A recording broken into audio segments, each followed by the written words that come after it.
चंद्रशेखर के लिए आप इतने प्रसन्न क्यों हैं? क्या मैं इसका कारण जान सकती हूँ? उसकी भक्ति के कारण। भक्ति के कारण? भक्ति यदि मन से प्रार्थना करें तो भगवान प्रसन्न हो जाते हैं देवी। तो इसीलिए आपको सब लोग भोला शंकर कहते हैं। भक्तों का ध्यान रखना ही तो भगवान का कर्तव्य है न देवी। कोई यदि आपसे वर मांगता है तो अच्छी बात है, लेकिन आपके भक्त आपसे उच्च कोटि का वर मांग लेते हैं। बानासुर को अपने वर दिया तो वो आपके सिंहासन का भक्षक बन गया। गजासुर की इच्छा पूरी की तो वो गर्व से आतंक मचाने लगा। रावणासुर की भक्ति आपको अच्छी लगी तो उसे आपने आत्मलिंग प्रसाद में दे दिया। और भस्मासुर की इच्छा तो लोक विधान में थी। वर की परीक्षा करने के लिए उस असुर ने आपके शीश पर ही हाथ रख दिया। इतना कुछ हो जाने के बाद भी यदि आप इतना प्रसन्न रह सकते हैं तो आप सच में भोला शंकर ही हैं। देवी, अनुभव तो प्रसन्नता की ही हुई है, परंतु आप लोक कल्याण को भूलकर बात कर रही हो देवी। असल में मनुष्य भगवान की प्रार्थना इसलिए करते हैं ताकि उनकी इच्छा पूरी हो सके। ये आपकी वजह से ही संभव हो सकता है। मन में कोई स्वार्थ रखे बिना केवल अपने हृदय में भक्ति भाव ही रखने वाला परम भक्त एक ही है, और वो है शिवदत्त। निश्चल भाव वाला शिवमय, वो पूरी तरह से शिवमय है। उसका विश्वास ही शिव है, उसकी भक्ति अचंचल है। ऐसा है क्या? एक छोटी सी इच्छा है। वो क्या है देवी? वो शिवदत्त जो है निस्वार्थ भाव से आपकी पूजा कर रहा है, ये जाने बिना आप उसका अनुग्रह मत कीजिएगा। आपकी बात को मैंने कभी ना कहा देवी। ऐसा ही होगा देवी।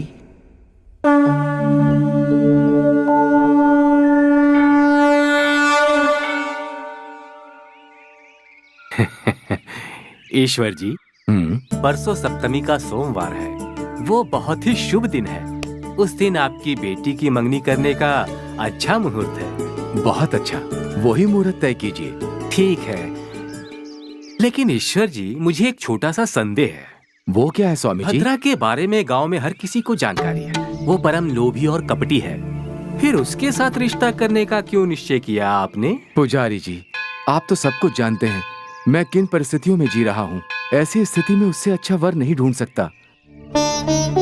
जब से उसने जन्म लिया है उसने आज तक कोई खुशी नहीं देखी है, इसलिए उस घर में वो खुश रहेगी ये सोचकर मैंने ये निर्णय लिया है। अब इस विवाह में कोई अड़चन नहीं आनी चाहिए।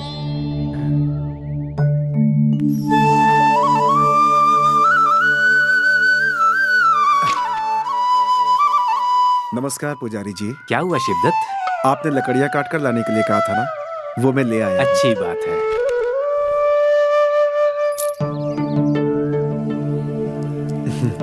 आपने पैसे कुछ ज्यादा ही दे दिए, बाकी के वापस ले लीजिए। कोई बात नहीं, रख लो। आवश्यकता से अधिक धन मिलने पर मन में संतोष नहीं होता पुजारी जी। ये लीजिए, फिर मिलता हूँ पुजारी जी। चलता हूँ। इस शिवदत्त को देखता हूँ तो मुझे बहुत आश्चर्य होता है पंडित जी। ये सिर्फ नाम का ही गरीब है ईश्वर जी। गांव का सबसे अच्छा आदमी है ये। प्रतिदिन जब तक वो किसी अतिथि को भोजन नहीं करवा लेता तब तक ये खुद भोजन नहीं करता। इतना कठोर नियम है इसका।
हटो यहाँ से, जाकर मालिक के पैर पकड़ो।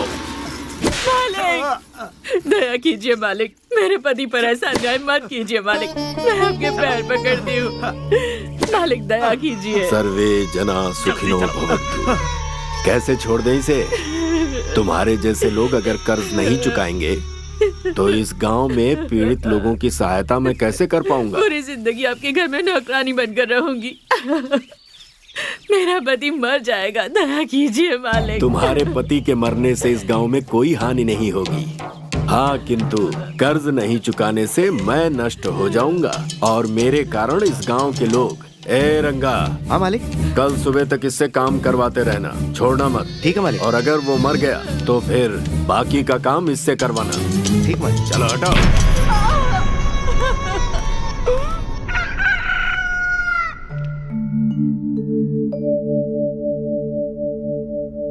ईश्वर जी, लड़की की कुंडली के अनुसार आज से 10 दिनों के बाद मतलब श्रावण की पंचमी के दिन अत्यंत दिव्य मुहूर्त है।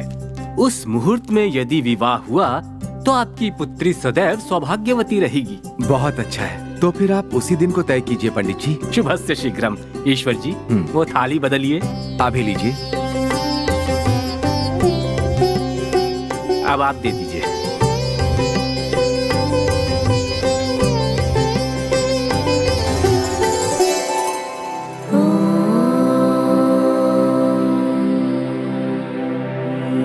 पार्वती, कहाँ पर है तू?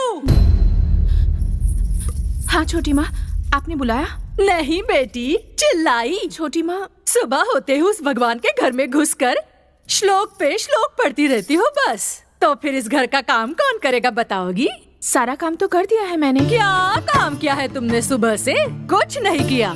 4 बर्तन धोकर, 4 कपड़े धोकर सब काम कर लिए तूने। रसोई घर की शक्ल भी नहीं देखी तूने। आज इस गरीब को कुछ खाने को मिलने वाला है भी या नहीं? अभी अभी बना देती हूँ छोटी माँ। क्या बनाओगी क्या पता। वो महारानी तुझे जन्म देकर मेरी गोद में फेंक कर चली गई। कुछ बोलो तो भी सौतेली माँ ही कहते हैं। मेरी तो किस्मत ही फूट गई है। माँ, हाँ माँ, मुझे भूख लगी है। भूख लग रही है, पेट में चूहे दौड़ रहे हैं, सहन नहीं हो रहा है। अरे तू क्या यहाँ खड़ी रहकर मेरा मुंह देख रही है?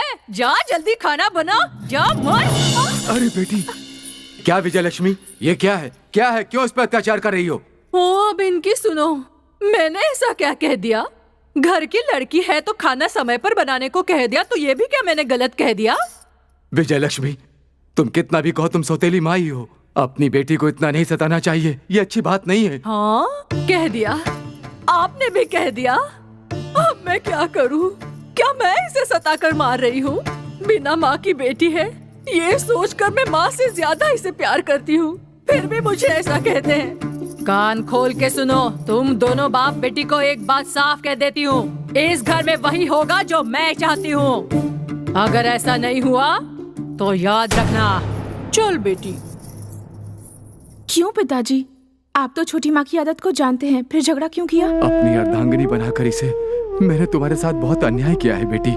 आप ऐसा मत कहिए, गलती मेरी ही है। पूजा में लीन होकर मैं खाना बनाना भूल गई। तुम्हारा मन कितना अच्छा है बेटी, इसीलिए वो परमात्मा तुम्हें हमेशा खुश रखते हैं। तुम्हारा सारा कष्ट दूर कर देंगे वो। आप ये क्या कह रहे हैं पिताजी? मैंने तुम्हारा लग्न तय कर दिया है बेटी। क्या इसकी शादी का निश्चय करके आए हो? हाँ भाग्यवान, भद्रा के बेटे के साथ इसकी शादी तय करके आया हूँ। मुझसे एक बार भी नहीं पूछा आपने? सब निर्णय आप खुद ही लेकर आ गए। जिसके पास मन होता है उसी से बात करते हैं, तुम जैसे लोगों से नहीं। फिर ये तो मेरी बेटी के विवाह का विषय है। लेकिन एक बात कान खोल के सुनिए, इसकी शादी की वजह से मेरे घर को कंगाल करने का सोचा तो मैं ऐसा बिल्कुल नहीं होने दूंगी, बिल्कुल भी नहीं होने दूंगी। किसी भी मंदिर में जाकर 2 मंत्र पढ़कर इसकी शादी करवा।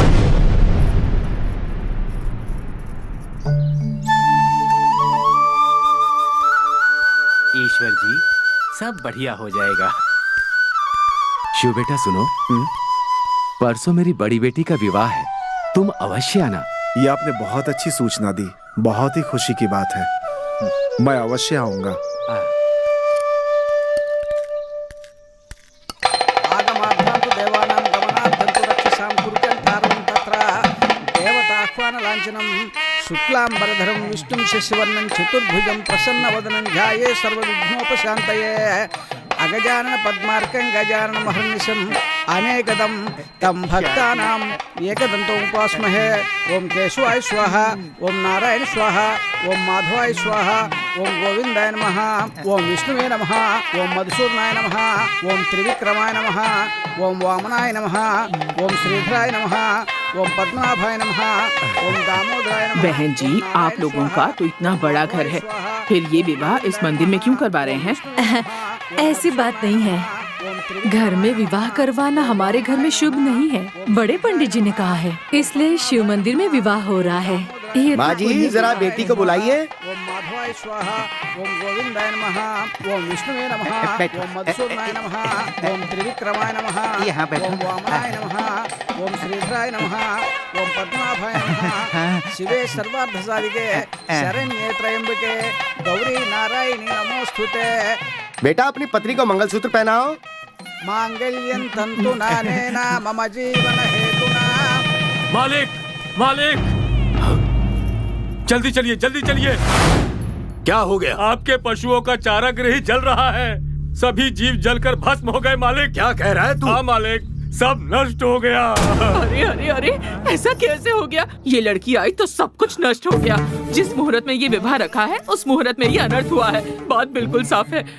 बहन जी, आप ये क्या कह रही हैं? आप ये कैसे कह सकती हैं? इसने जो कहा उसमें असत्य क्या है? समधी जी, समधी मत कहो। तुम्हारे साथ तो संबंध अभी जोड़ा भी नहीं और ऐसा अनर्थ हो गया।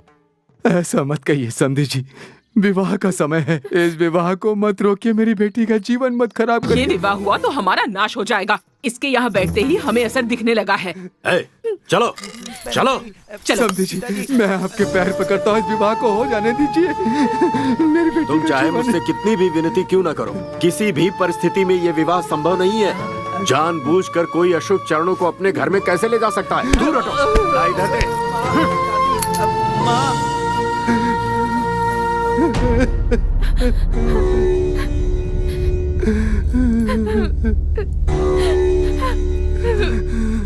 सत्यानाश, सारी इज्जत गंगा में मिल गई। इस मनहूस की कुंडली अशुभ है। अब तक ये बात सिर्फ हम ही जानते थे, अब पूरा गांव जान गया। सुनिए जी, मैं कह देती हूँ, अगर इसे दोबारा घर में वापस ले आए तो मैं और मेरी बेटी फांसी लगाकर मर जाएंगे। चल मंगला। रुको माँ। चल बोला ना।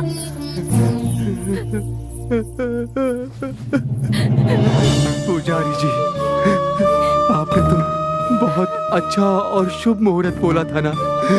देखिए ना, मेरी बेटी का जीवन का अब क्या होगा? अनर्थ हो गया, अनर्थ हो गया पुजारी जी। ईश्वर जो भी करते हैं वो अच्छे के लिए करते हैं।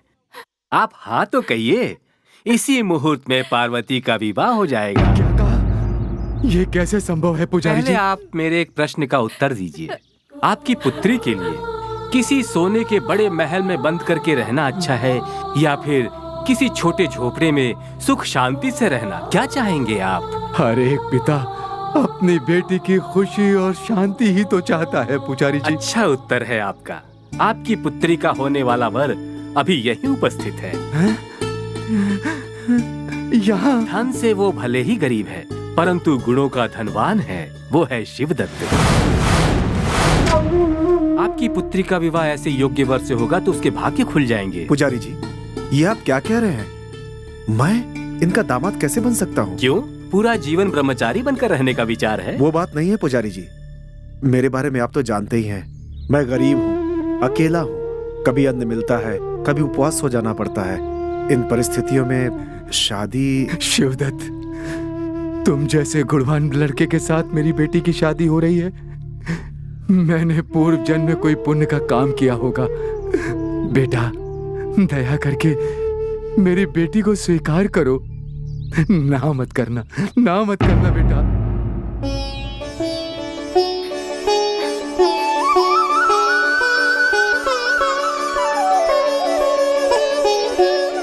अगर महादेव की यही इच्छा है तो मैं मना करने वाला कौन होता हूँ। मैं तैयार हूँ।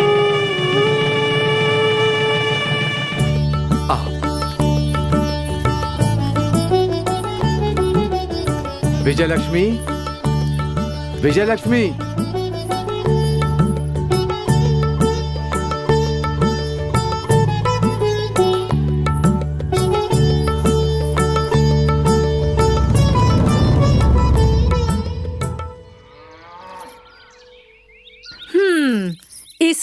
दरिद्र से इस दरिद्र लड़की की शादी करवा दिया आपने। अच्छा किया, बहुत अच्छा किया। विजयलक्ष्मी, तुम ये क्या कह रही हो? दामाद और बेटी को अंदर तो ले चलो। क्यों अंदर आने दूं? भिखारियों को पालने के लिए ये कोई धर्मशाला नहीं है। विजयलक्ष्मी, चिल्लाओ मत।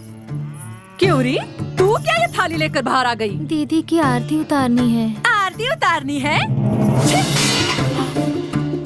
देखो बेटी, इतने दिनों तक कांटे की तरह हमारे गले में फंसी हुई थी तू।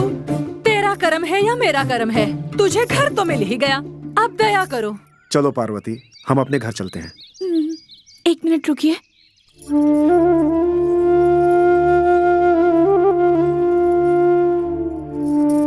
विजयलक्ष्मी, अपनी विवाह हुई इस बेटी को अपने जन्म स्थान वाले घर से खाली हाथ भेजना अच्छा नहीं होगा।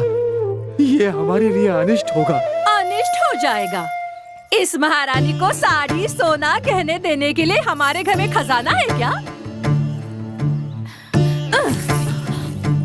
फिर भी खाली हाथ भेजे ऐसा बुरा काम हम क्यों करें? रुको बेटी। बेटा, कृपया करके इसकी बातों को दिल से मत लेना बेटा। जब बड़े लोग डांटते हैं तो उसे भी आशीर्वाद समझना चाहिए। ये लो, ये साड़ी, ये है ना तुम्हारी माँ शादी के वक्त अपने साथ लाई थी। ये भी लो। अब दया करो हम पर। आती हूँ पिताजी। संभल कर बेटी, तुम्हारी अच्छाई सदैव तुम्हारा साथ देगी। बेटा शिवदत्त, मेरी बेटी बहुत मासूम है। उसने बचपन से खुशी का कोई पल भी अपने जीवन में नहीं जिया। अब से मेरी बेटी का सब कुछ तुम ही हो। इसका ध्यान रखना। आती हूँ छोटी माँ। जाओ बेटी, वापस कहाँ आओगी? जाओ।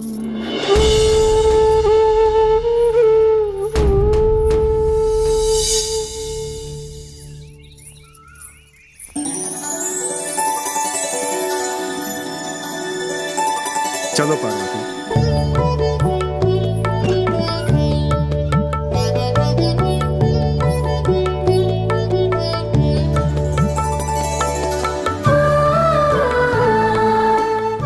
पार्वती, हाँ?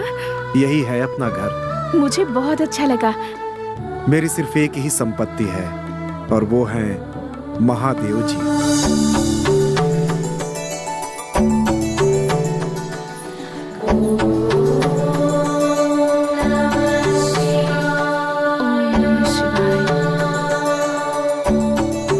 पार्वती, आरामदायक वस्तुएं तो बहुत हैं, परंतु यहाँ ऐसा कुछ भी नहीं है कि मैं तुम्हें कुछ उपयोग के लिए दे सकूं, क्योंकि मेरी उतनी क्षमता नहीं है। लेकिन मैं तुम्हें अपने हृदय में संभाल कर रखूंगा। देखिए जी, इस जन्म में मेरे लिए इतना ही काफी है। और हाँ, छोटी माँ ने जो भी कहा उसके लिए मुझे क्षमा कीजिए। पार्वती, उन्होंने मेरा किसी भी तरह अपमान नहीं किया। असल में मेरा नियम भंग न हो इसलिए वो सब शिव जी ने उनके मुख से कहलवाया है। नियम भंग माने? हाँ, प्रतिदिन मैं अतिथि को भोजन कराए बिना स्वयं कुछ भी नहीं खाता हूँ। मैं इस नियम का पालन करता हूँ। आज तुम्हारी माँ हमें घर पे बुलाकर खिलाती तो सालों से किया हुआ मेरा ये नियम भंग हो जाता, जिसका मुझे बहुत दुख होता। उनके उस व्यवहार से मैं दुखी नहीं हूँ, बल्कि अपने नियम के ना टूटने से प्रसन्न हूँ। हर बुराई में भी अच्छाई देखने वाले आप जैसे महान मनुष्य की पत्नी होना मेरे लिए बहुत गर्व की बात है। मनुष्य को अपना सहज स्वभाव कभी भी नहीं खोना चाहिए, चाहे कैसी भी परिस्थिति हो। स्वभाव बदलना मनुष्यता की पहचान नहीं है। वहाँ देखो, खाना बनाने की सामग्री है। तुम भोजन तैयार करो, मैं जाकर अतिथि को ले आता हूँ। ठीक है जी।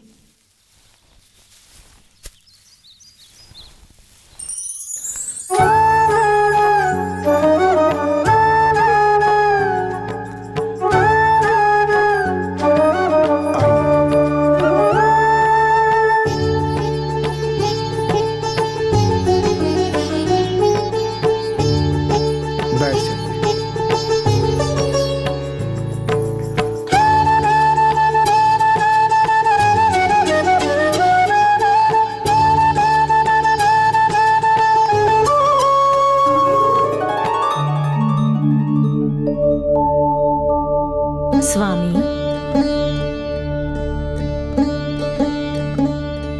क्या बात है देवी? इतने समय तक आपका भक्त अकेला था, इसलिए वो दिन रात निस्वार्थ भाव से आपकी पूजा कर पाता।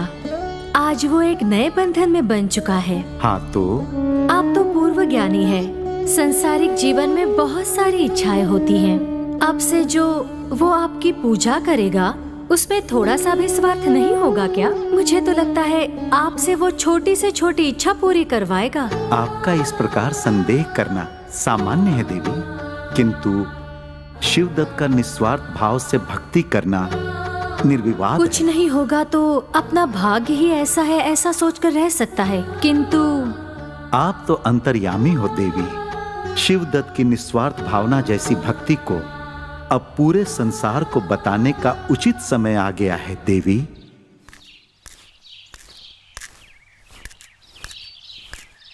सुनो बेटा शिवदत्त, हाँ? बोलिए माताजी। थोड़ी लकड़ियां दे सकते हो मुझे? इसमें कौन सी बड़ी बात है माताजी, ले लीजिए। बेटा तुमने बहुत मन से दिया, परंतु मुझ गरीब के पास तुम्हें देने के लिए कुछ भी नहीं है। मैंने आपसे कुछ मांगा क्या माताजी? आप हमारी माँ समान है। मैं आपके किसी काम आ सकूं ये मेरा सौभाग्य है। भगवान तुम्हें हमेशा खुश रखे बेटा। चलता हूँ माताजी।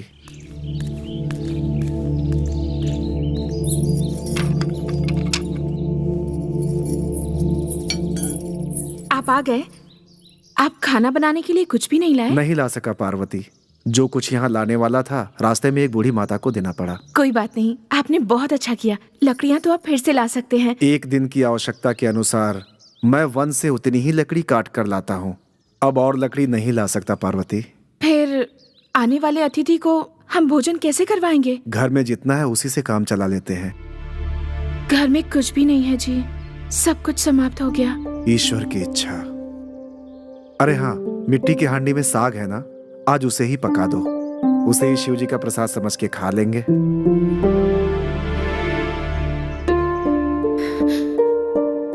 इतनी उदास क्यों हो गई? ईश्वर मनुष्य को जितना प्रदान करते हैं उतना ही वापस करना होता है। जो दिया उसे स्वीकार करना अपना कर्तव्य है। समय निकल रहा है, शीघ्र तैयारी कर लो। मैं अतिथि को बुलाकर लाता हूँ।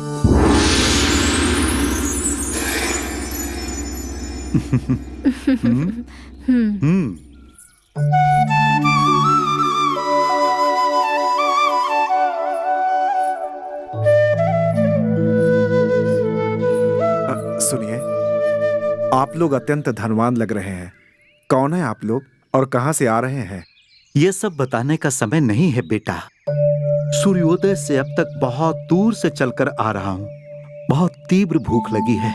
पहले भूख मिटाने का मार्ग बताकर पुण्य कमा लो। आप जैसे अतिथियों की सेवा करने से अच्छा और क्या कार्य हो सकता है। आपसे निवेदन है कि आज के लिए इस गरीब के घर में आतिथ्य स्वीकार कर लें। जो पेट भरता है, ना ही वो निर्धन है, ना ही वो धनवान है, वो केवल महान है। आइए स्वामी जी।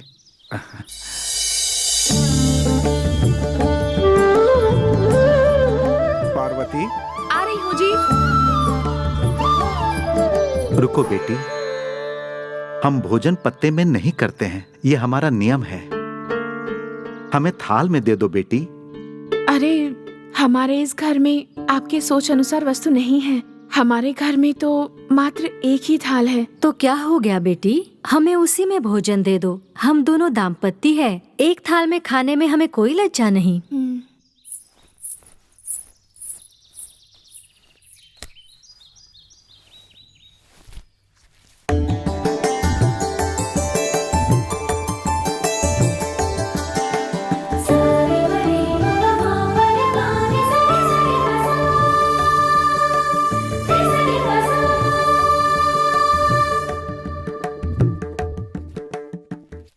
अतिथि, हमें क्षमा कर दीजिए। भोजन में आज हमारे यहाँ सिर्फ साग बना है, इसके अलावा और कुछ नहीं है। आप इसे बड़े हृदय से स्वीकार कर लीजिए। बाल गणेश को साग हमसे भी अधिक प्रिय है, इसीलिए वो पत्नी पूजा को मान देते हैं। और तुम ऐसा भोजन देने के लिए हिचकिचा रही हो। हम क्यों नहीं स्वीकार करेंगे? ये तो हमारे लिए सौभाग्य की बात होगी। परोस दो बेटी। अभी लाइए।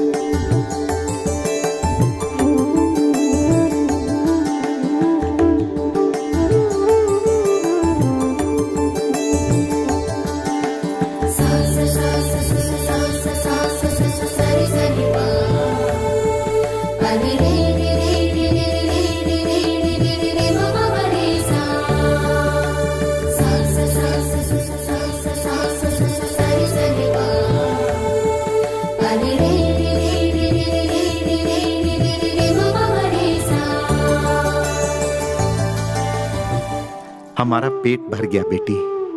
तुम्हारा सदैव मंगल हो।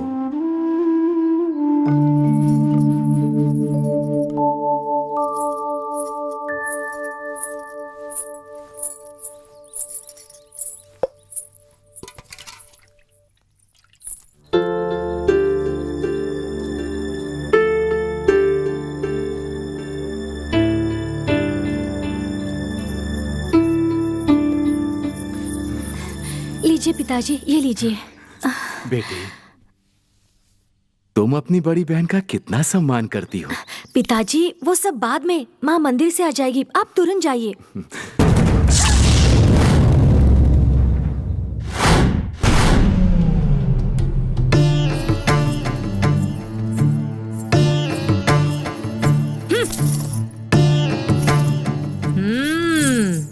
घर के चोर को ईश्वर भी नहीं पकड़ सकता, ऐसा यूं ही नहीं कहते। मेरे गहनों की चोरी कर कर अपनी बेटी को देने जा रहे थे। बेटी को विदा करने के इतने दिनों बाद मैं आज उससे पहली बार मिलने जा रहा हूँ, तो बिना कुछ लिए कैसे जा सकता हूँ। मुझे कोई फर्क नहीं पड़ता। ईश्वर,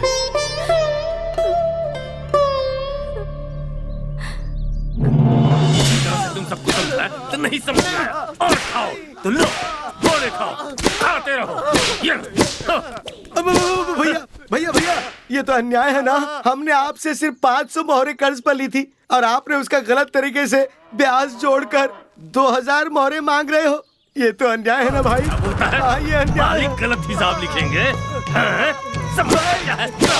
क्यों रंगा, इन लोगों ने बताया बाकी का ऋण कब चुकाएंगे? ये कह रहे कुछ भी बाकी नहीं है, आपने ही हिसाब किताब में गलती की है। सर्वे जना सुखिनो भवन्तु, सभी गांव वाले सुखी रहेंगे, यही सोचकर इन लोगों को ऋण दिया था मैंने। क्यों रे, बाकी नहीं है?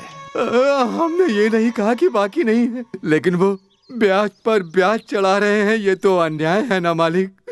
ए रंगा, ऐसा मार कि इन लोगों की आंखों से खून निकलने लगे। इनकी ये दशा देखकर इनके घर वाले नंगे पांव दौड़ कर आएंगे बाकी का ऋण चुकाने। आरंभ कर।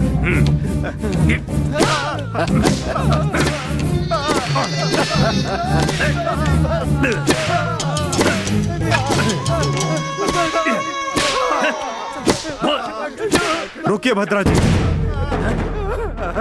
भद्रा जी, क्या है ये सब? इसे जानने की तुम्हें आवश्यकता नहीं है। अपनी टांगे दूर ही रखो। चलो निकलो यहाँ से। गरीब लोगों को इस प्रकार बांध कर मार रहे हैं आप। मैं कोई कठोर हृदय का व्यक्ति नहीं हूँ कि ये सब देख करके चला जाऊं। ऐसा है क्या? तुम्हारा हृदय यदि इतना बड़ा है तो इन लोगों पर जो 2000 मोहरों का ऋण है उसे चुका दो और इन्हें ले जाओ। 2000 मोहरे? क्या हुआ, बोलती बंद हो गई? धर्मात्मा नहीं बनना चाहोगे? चलो अब निकल लो यहाँ से। आ गए सहानुभूति दिखाने। चालू रखो। जी ठीक है मालिक। बेटी पार्वती। पिताजी, कैसे है पिताजी? ठीक हूँ बेटी। बैठ जाइए। मंगला कैसी है? सब ठीक है छोटी बेटी। माँ सब ठीक है ना? वहाँ सब कुशल मंगल से हैं। ये बताओ तुम कैसी हो? बिल्कुल ठीक हूँ पिताजी। उन्होंने मुझे अपने हृदय में स्थान दिया है। बस बेटी, बस तुम्हें खुश देखकर मेरी आत्मा प्रसन्न हो गई। बेटी, ये लो। बेटी के घर बिना कुछ लिए नहीं आना चाहिए। तुम्हारी छोटी माँ से झगड़ा करने की क्षमता मुझ में बिल्कुल नहीं है। मंदिर में जो भी प्रसाद मिला सिर्फ वही ला सका हूँ तुम्हारे लिए बेटी। अपने इस पिता को क्षमा कर देना बेटी। ऐसा क्यों कह रहे हैं पिताजी? मुझे सिर्फ आपका आशीर्वाद चाहिए, उसके अलावा और कुछ भी नहीं। भगवान तुम्हें सुखी रखे। नमस्ते ससुर जी। नमस्कार। अचानक यहाँ सब ठीक है ना? सब ठीक है बेटा, तुम कैसे हो? उस परम शिव की कृपा से यहाँ सब कुशल मंगल है। अच्छे लोगों को भगवान सदैव सुखी और प्रसन्न रखते हैं बेटा। हाँ? अब मैं चलता हूँ बेटी। ससुर जी, इतनी जल्दी जाने की क्या आवश्यकता है? पहली बार आए हैं, भोजन तो करके जाइए। इस घर में कोई शुभ कार्य होगा तो मैं अवश्य आऊंगा बेटा, पर अब मैं चलता हूँ। ठीक है पिताजी।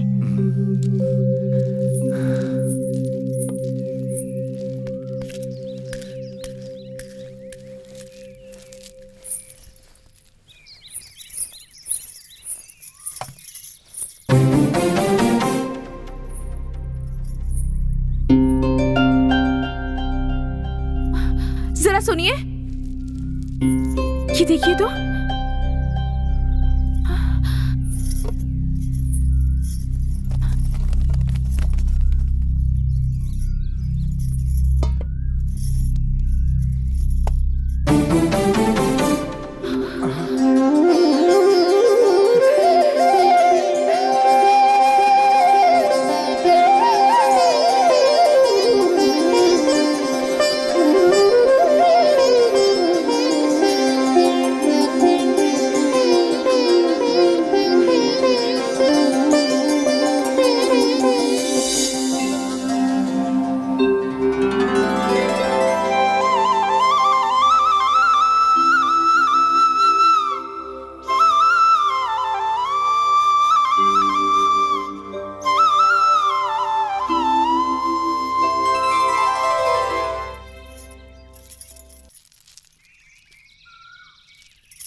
पार्वती, कल जो हमारे घर अतिथि आए थे, भोजन के पश्चात इसी में हाथ धोया था ना? इसी में धोया था। उन महान अतिथियों के स्पर्श से ये पात्र अक्षय पात्र बन गया है। पार्वती, ये भगवान का उपहार भी हो सकता है, पर यह हमारे लिए नहीं है।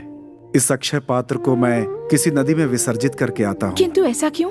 यदि ये अक्षय पात्र हमारे पास रहेगा तो हमारे मन में लालच आने की संभावना बढ़ जाएगी। जैसे ही लालच होगी, हमारे अंदर की मानवता समाप्त हो जाएगी।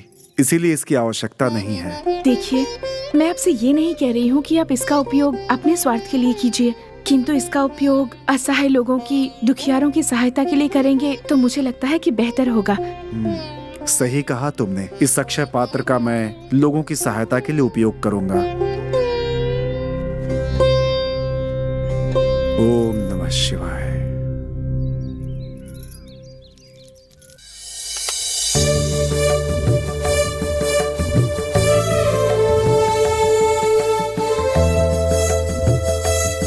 पार्वती, इन्हें इसमें डाल दो। ठीक है जी।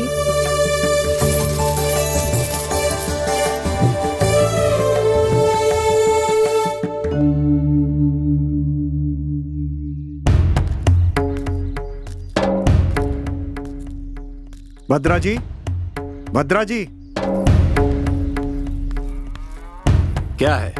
ये लीजिए। उनकी रिहाई के लिए आपने 2000 मोहरें मांगी थी ना, वही लेकर आया हूँ। अब उन्हें छोड़ दीजिए। रंगा गिनो इसे। जाओ खोल दो इन्हें। ठीक है मालिक। भोजन के लिए भी तरसने वाले के पास इतना धन कहाँ से आ गया? किसी के घर से चोरी करके लाए हो क्या? आपकी दया से वैसा करने की नौबत नहीं आई। तो फिर कहाँ से आया? आपको सूचना चाहिए या मोहरें? मुझे बहस से मतलब नहीं। मेरा धन मेरे पास आ गया, बस इतना काफी है। सबका ऋण चुकता हो गया, चलो निकलो। चलिए। भैया, हमारे प्राण बचाने के लिए आपका बहुत बहुत धन्यवाद। जो मैंने किया वो आप लोगों पे कोई एहसान नहीं है। पीड़ित की सहायता मेरा धर्म है। एक पैसा भी ऊपर नीचे नहीं है, पूरा का पूरा है मालिक। परंतु प्रश्न ये है कि इतना धन उसके पास आया कहाँ से? कहीं से भी आए, हमें उससे क्या करना है? आपके तो पूरे पैसे मिल गए ना मालिक। तो रह गया मूर्ख का मूर्ख ही। अगर एक निर्धन दूसरे निर्धन की सहायता करने लगा तो हमें ये समझ लेना चाहिए कि हमारे बुरे दिनों का आरंभ हो चुका है। इस शिवदत्त को हमारी आंख से आंख नहीं मिलाना चाहिए, बल्कि पैरों पर झुकना चाहिए। मेरी बात ध्यान से सुनो। शिवदत्त पर अपनी एक आंख लगाए रखो। ठीक है मालिक। कल भद्रा जी ऋण नहीं चुकाने वालों को मार रहे थे, तब शिवदत्त आकर उनका पूरा ऋण चुकाकर हमारे लोगों को छुड़ा लिया। ऐसा क्या? हाँ। सच में शिवदत्त महान आदमी है। तनिक सोचो तो, कितने लोग ऐसी सहायता करते हैं। मुझसे पूछो तो भद्रा जैसे आदमी से उधार लेना जीवन की सबसे बड़ी भूल होगी। बिल्कुल सर्वे जना सुखिनो भवन्तु। लगता है तुम सब मेरे बारे में मेरे पीठ पीछे कुछ अच्छी बातें कर रहे आप हो। जैसे महान आदमी के सामने तो हम लोग बहुत तुच्छ हैं। तुम्हारी बातें मैंने सुन ली हैं बासप्पा। तुम लोग ही नहीं, इस गांव में रहने वाला प्रत्येक व्यक्ति मेरे बारे में ऐसे ही कहता है। किंतु आवश्यकता होगी तो मेरे पास ही आएंगे। तुम लोग इस तरह भागकर क्यों जा रहे हो? क्या हुआ? अपने शिवदत्त पर भगवान शिव ने कृपा की है, उन्हें शक्ति प्रदान की है कि वो गरीबों की मदद कर सकें। इसलिए दूसरों की इच्छाएं वो उसी समय पूरी करके दे रहा है। सर्वे जना सुखिनो भवन्तु। चलो चलो चलो, चलो। अरे चलो भाई। ए रंगा, जी मालिक। ये सब क्या हो रहा है? अब मैं कैसे बताऊं मालिक, मैं तो आपके साथ ही सुन रहा हूँ। आप सभी परम शिव का प्रसाद स्वीकार करने के लिए यहाँ पर आए, इसके लिए आप सबका बहुत बहुत धन्यवाद। उस परम ईश्वर ने हम सबको एक स्वस्थ जीवन दिया है, कष्ट में भी काम कर सकें, शक्ति और बुद्धि दी है। उसका उपयोग करके अपने जीवन को आगे बढ़ाना हमारा कर्तव्य है। इसलिए अधिक लालच मत कीजिए। भगवान के दिए प्रसाद में लालच करेंगे तो ये ईश्वर का श्राप बन सकता है। असहायों को और वृद्धों के लिए हो रहे इस कार्य को कृपा करके स्वार्थ की दृष्टि से मत देखिए। यही मेरी आपसे विनती है, सिर्फ अपनी आवश्यकता अनुसार ही मांगिए। भाई शिवदत्त, मेरे मन में एक संदेह है। हाँ जी, कहिए। तुम सबकी सहायता तो कर रहे हो, परंतु इस तरह पर्दे के पीछे छुपने का कारण? मनुष्य को देखकर नहीं, बल्कि उनकी इच्छा को पूरा करने की मेरी अभिलाषा है। ये ईश्वर की कृपा है जो मेरे हाथों किसी को सहायता पहुंच रही है। मेरे अंदर अभिमान आ सकता है अगर मैंने सहायता पाने वाले का चेहरा देखा। यदि आपका संदेह दूर हो गया हो तो हमें अपनी इच्छा बताइए। अपनी बेटी का विवाह करवाने हेतु मेरे पास धन का अभाव है शिवदत्त, इसलिए तुम्हारे पास सहायता हेतु आया हूँ। ओम नमः शिवाय। ऊपर वाला तुम्हें सदैव सुखी रखे बेटा। बेटा, मेरे पास पहनने के लिए साड़ी नहीं है।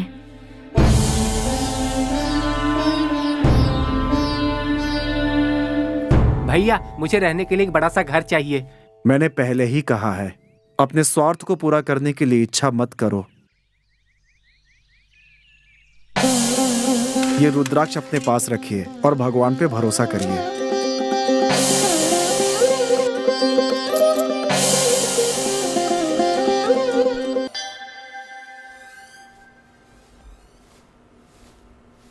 बेटी बंगला, हाँ पिताजी। थोड़ा सा जल लेकर आना बेटी। लीजिए पिताजी।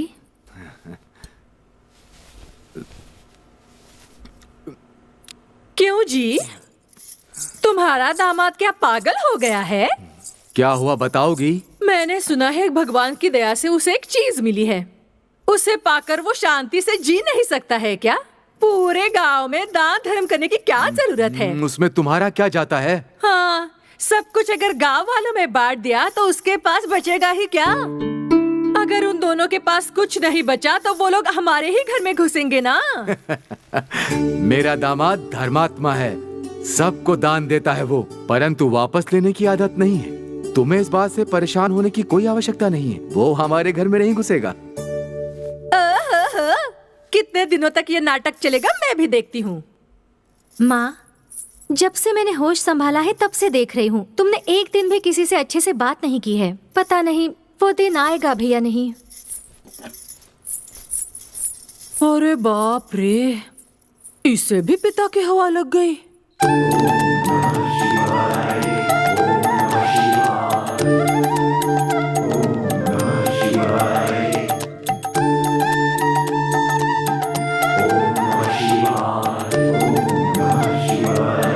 महानुभाव, जरा सुनिए, आप लोग यहाँ किस प्रांत से आए हैं? हम लोग कलिंग प्रांत से हैं। शिव भक्ति की धुन में हम लोग भिक्षा मांगते हुए यहाँ चले आए। श्री शैला श्री मल्लिकार्जुन भगवान के मंदिर हम सब दर्शन के लिए जा रहे हैं। आप जैसे भक्तों को देखकर मेरा जीवन धन्य हो गया। इस गरीब का नाम शिव दत्त है। मैं आप सभी लोगों से आतिथ्य स्वीकार कर भोजन ग्रहण करने का आग्रह करता हूँ। आप लोगों का नियम भंग न हो इसलिए मैं आपके अनुसार ही भोजन बनवाऊंगा। प्रभु इच्छा। आइए स्वामी जी। ओम नमः शिवाय, ओम नमः शिवाय।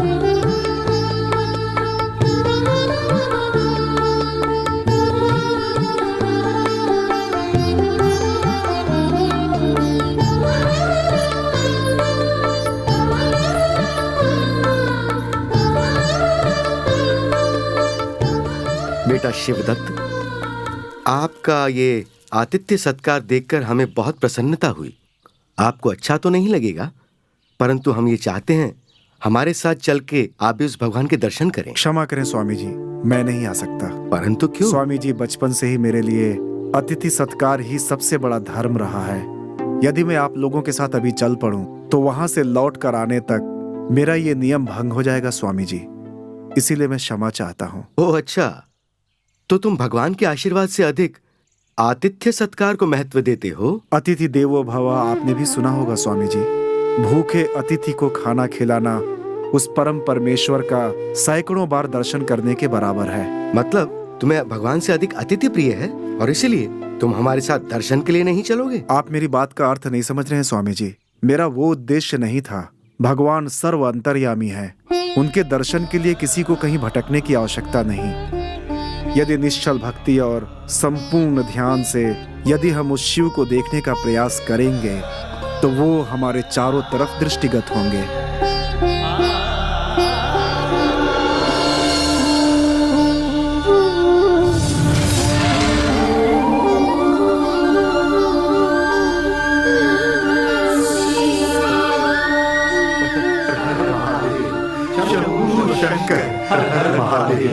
शंभू शंकर। धन्य हो शिवदत्त, तुम धन्य हो। तुमने अपने साथ साथ हमें भी धन्य कर दिया। स्वामी जी नमन है। साधुओं को आशीर्वाद देना चाहिए, नमस्कार नहीं करना चाहिए। तुम्हारे दर्शन के कारण ही हमारा जीवन धन्य हो गया। जहाँ हम हैं तुमने वहीं से हमें शिव के दर्शन करवा दिए। ये अटूट भक्त ही कर सकता है। तुम धन्य हो, तुम्हारा शुभ हो। हर हर महादेव शंभू शंकर। हर हर महादेव शंभू शंकर। हर हर महादेव शंभू शंकर। हर हर महादेव शंभू शंकर। ईश्वर जी, शिवदत्त अपने गांव का ही तो है ना? ये अपने गांव का ही किया हुआ कोई पुण्य होगा। ये सब मेरी बेटी का किया हुआ पुण्य है। पिछले जन्म में कैसी थी ये तो पता नहीं, परंतु इस जन्म में शिवदत्त की पत्नी बनी है उसका सौभाग्य है। देखना कहीं शीघ्रता में जिह्वा ना फिसल जाए। आपका दामाद जितना भला दिखता है उतना है नहीं। भद्रा जी, आप अपने शब्दों को संभालिए। आप मेरे दामाद की निंदा कर रहे हैं। एक लकड़ी चुनने वाले के पास खाने को भी लाले थे, अचानक से उसके पास इतना धन कहाँ से आ गया? कभी सोचा है आपने? ये तो शिवदत्त स्वयं कह रहा था कि ये शिव जी का दिया हुआ प्रसाद है। शिव जी का दिया प्रसाद। जानते हैं, ऐसा कहकर वो सभी लोगों के साथ छल कर रहा है।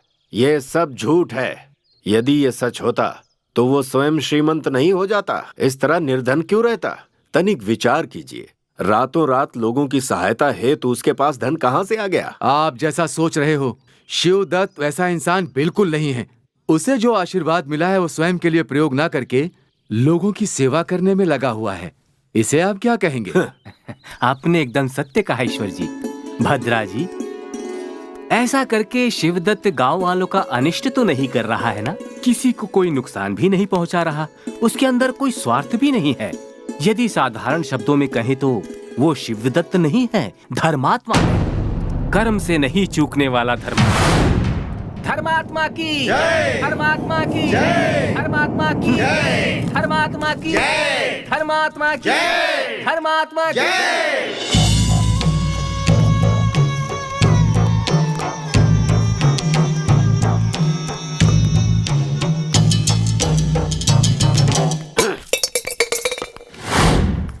ये लीजिए भद्रा जी, मैं आपको मुद्राएं देने आया हूँ। अब आप हमारा खेत वापस कर दीजिए। रातों रात तुम्हारे पास इतना धन कहाँ से आया? हम गरीबों का देवदूत शिवदत्त है ना, तो फिर हमें कैसे समस्या होगी? उसी ने ये हमें दिया है। ए रंगा। हाँ मालिक। अब यदि हम और चुपचाप रहे तो हमारे लिए बहुत बुरा होगा। इस शिवदत्त के पीछे अवश्य ही कोई रहस्य है। आज रात को ही उसके घर जाकर इसका पता लगाओ।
ये तो क्या कह रहा है?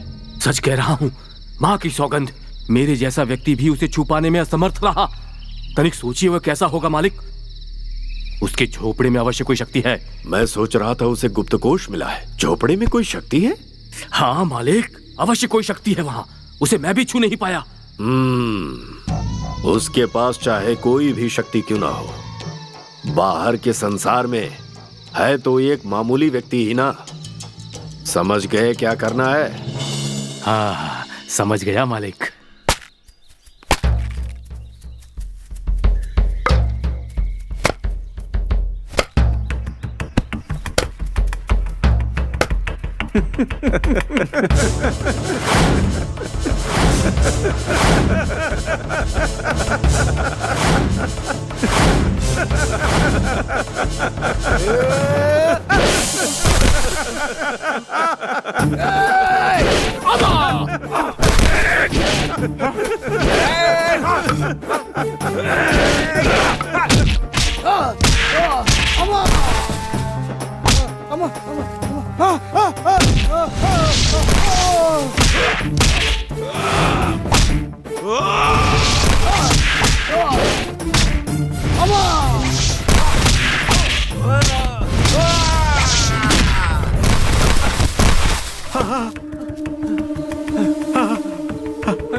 ये क्या है?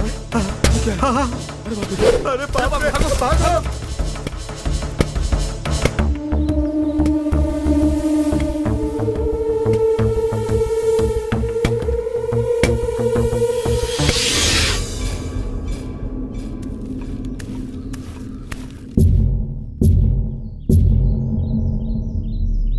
मालिक, वो मामूली आदमी नहीं है मालिक, उसका हम कुछ भी नहीं बिगाड़ सकते मालिक। हाँ मालिक, जो कुछ भी हुआ उसे याद करके अभी तक भयभीत हूँ मैं। आपने नहीं देखा ना मालिक, यदि देख लिया होता तो बाप रे बाप, आपको विश्वास नहीं होगा, वहाँ सिर्फ एक नहीं 4 शिवदत्त थे। ये क्या सुन रहा हूँ मैं? कोई जादू है क्या उसके पास? ऐसा कुछ नहीं है मालिक। तुम लोग जाओ यहाँ से। अब क्या करना है रंगा, तुम बताओ। अब हमें कुछ भी नहीं करना है मालिक। यदि उसे हानि पहुंचानी है तो जैसा ही शक्तिशाली कोई चाहिए। ऐसे किसी व्यक्ति को जानते हो तुम रंगा? हाँ, नागलापुर में एक तांत्रिक रहता है। लोगों का कहना है कि वो भूतों को घुमा फिरा करना चाहता है। जो कुछ भी करना है अब तो वही करेगा। हाँ ठीक है, उसे बुला लो यहाँ पर।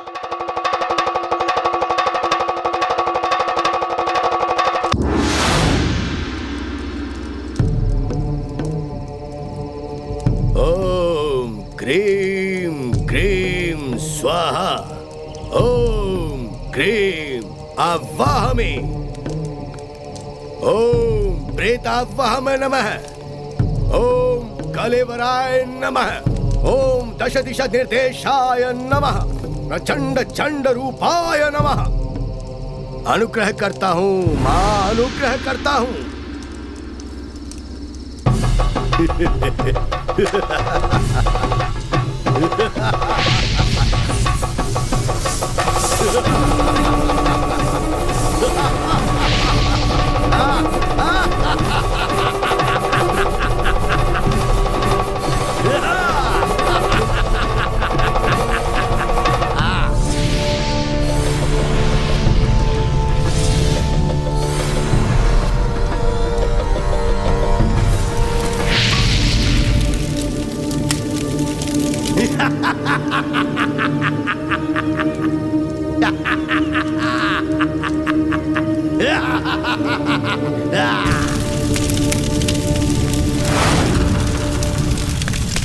पार्वती, पार्वती, उठो।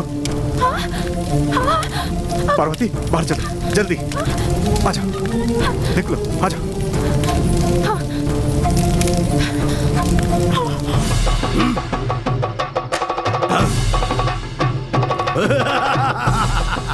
तो क्या इस तंत्र से बच पाओगे?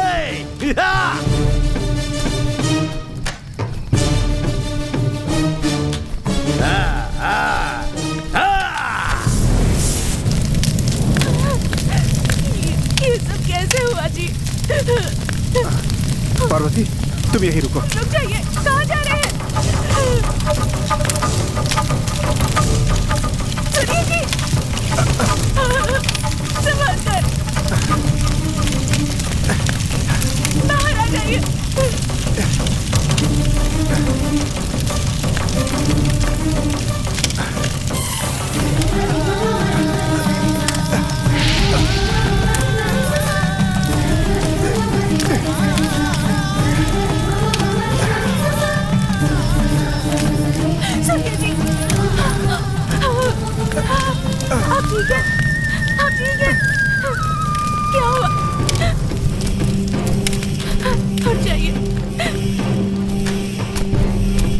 सुनिए, ये आपको क्या हो गया?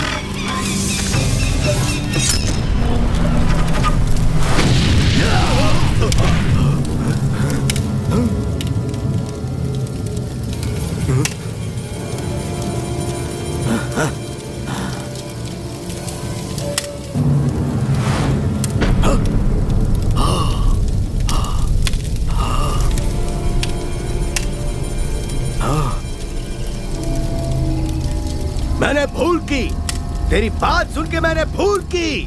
भद्रा जी, जैसा तुम लोग सोच रहे हो वो शूद्र शक्ति नहीं है, दिव्य शक्ति है। छोड़ दो उसे, उसके विरुद्ध सारा प्रयत्न छोड़ दो। अभी वर्तमान ग्रह स्थिति उसके पक्ष में है, तुम उसका कुछ नहीं बिगाड़ पाओगे।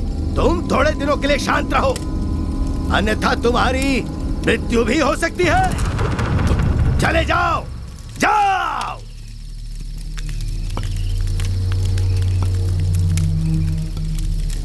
आप जाइए, उठिए, आप ठीक है? क्या हुआ? आप जवाब क्यों नहीं दे रहे? उठ जाइए, उठिए। क्या हो गया आपको?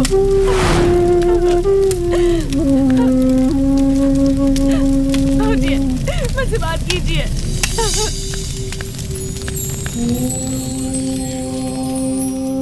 नमः शिवाय।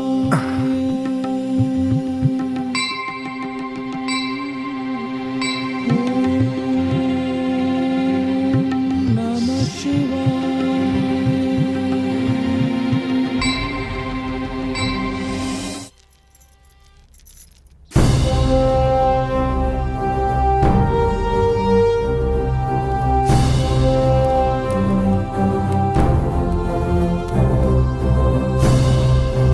रातों रात शिवदत्त ने इतना बड़ा भवन कैसे तैयार कर लिया? आश्चर्य की बात है ना? आश्चर्य की बात नहीं, अद्भुत है। हमारे शिवदत्त के पुण्य कार्य करने से प्रसन्न होकर सदा शिव भगवान ने उसे घर दे दिया। शिवदत्त जैसी पुण्य आत्मा हमारे गांव में है, ये हमारे लिए गर्व का विषय है। हमने पार्वती को समझने में गलती की। पार्वती बहुत ही भाग्यशाली है। पहले अशुभ कुंडली वाली बताकर उसका अपमान किया था, अब जरा देखो तो।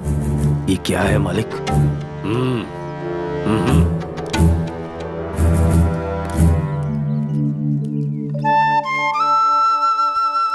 सुनो शिवदत्त, अभी लकड़ी काटने किस लिए जा रहे हो? ये मेरे जीवन का मुख्य कार्य है। अरे ये क्या शिवदत्त, हमारे गांव के इतने बड़े आदमी हो तुम, उस महल में तुम आराम से जीवन व्यतीत कर सकते हो, फिर इतनी मेहनत क्यों कर रहे हो? धन दौलत सारा जीवन नहीं टिकता है, जो जीवन भर टिकता है वो है मेहनत का फल।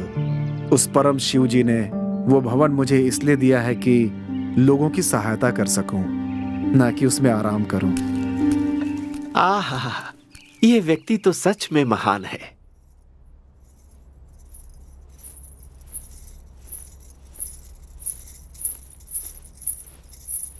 मंगला दीदी, कैसी है मंगला? बिल्कुल ठीक हूँ। माँ, दीदी आई है। क्यों बेटी पार्वती, आज यहाँ का रास्ता कैसे भूल गई? कैसी हो छोटी माँ? मैं ठीक हूँ। तुम लोगों के जैसा थोड़ी ना हमें कोई खजाना मिला है, तब भी हम लोगों पर इतना प्यार कैसे आ गया तुम्हें बेटी? ये क्या छोटी माँ, आप मेरी पहले से ही आदरणीय है। ऐसी बड़ी बड़ी बातें ना करो तुम। तुम्हारे पति को नहीं, पर तुम्हें तो अकल होनी चाहिए ना। भगवान हो या भूत, उसने एहसान किया है तो संभल कर नहीं रह सकते हो? पूरे गांव को सुधारने चले हो तुम दोनों, अपना नहीं सोच सकते क्या? आत्मा तृप्ति। ऐसी बात है क्या? तो फिर अब मैं कह ही क्या सकती हूँ। ठीक है ठीक है, क्यों आए हो बताओ, मेरे बहुत सारे काम बाकी हैं। कल श्रावण का शुक्रवार है, बड़ी माँ की पूजा रखी है, आप जरूर आइएगा। आपका आशीर्वाद मुझे मिले तो मुझे प्रसन्नता होगी।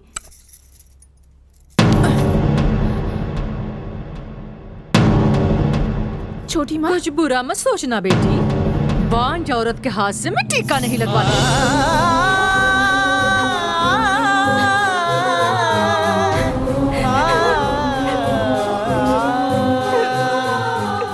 आदि पराशक्ति सती देवी को भी अपने घर में अपमान मिला था। तुम तो सामान्य स्त्री हो, तुम्हारा अपमान कोई आश्चर्य की बात नहीं है। दुखी मत हो। उस भगवान ने हमें सब कुछ दिया, किंतु संतान के सुख से वंचित रखकर मेरी गोद को उन्होंने सूनी रखकर हमसे सारी खुशियां छीन ली है। मातृत्व एक वर के समान है। यदि तुम्हें वो वर नहीं मिला है तो उसके पीछे कोई कारण होगा। एक बात सदैव याद रखना, जितना जिसके भाग्य में होता है उसे उतना ही मिलता है, उससे ज्यादा कुछ भी प्राप्त नहीं होता।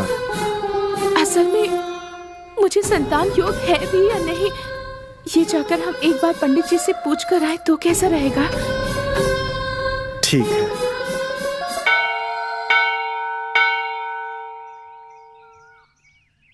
ये अत्यंत दुख भरी बात है, परंतु बताना तो होगा ही। इस कुंडली के आधार पर तुम्हें संतान का योग नहीं है पुत्र।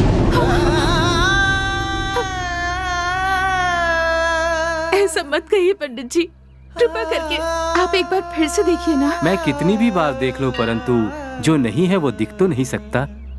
यानी कि मुझे अपना सारा जीवन एक बांझ के रूप में व्यतीत करना होगा क्या? देखो पुत्री, जीवन में कुछ न कुछ तो अधूरा रह ही जाता है।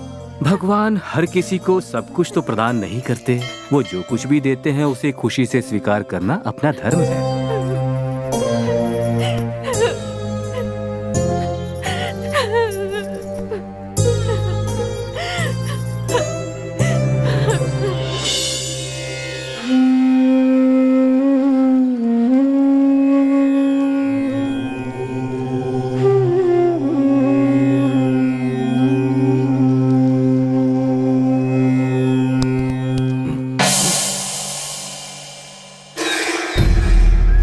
मैं शिव आराधना में रत हूं और तूने उसमें विघ्न डालने का दुस्साहस किया।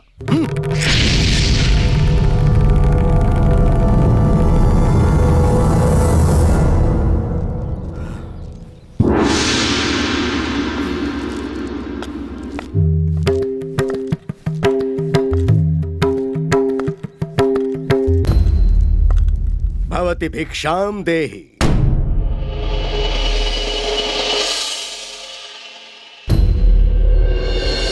भवति भिक्षाम देहि। भिक्षाम देहि। अभी आई स्वामी जी।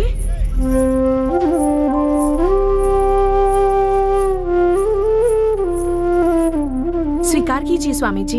ये कैसा निर्लक्ष्य स्वभाव है तेरा? ऋषि मुनियों की अपेक्षा करना और अपने गृहिणी धर्म को भूलकर भिक्षा के लिए तेरे द्वार आए साधु को प्रतीक्षा करवाना, ये दुस्साहस असहनीय है।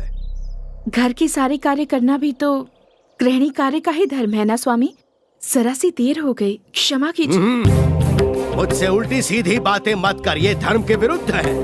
तेरा ये कर्म पूरी तरह से अधर्म है। तुझे शिक्षा मिलनी ही चाहिए।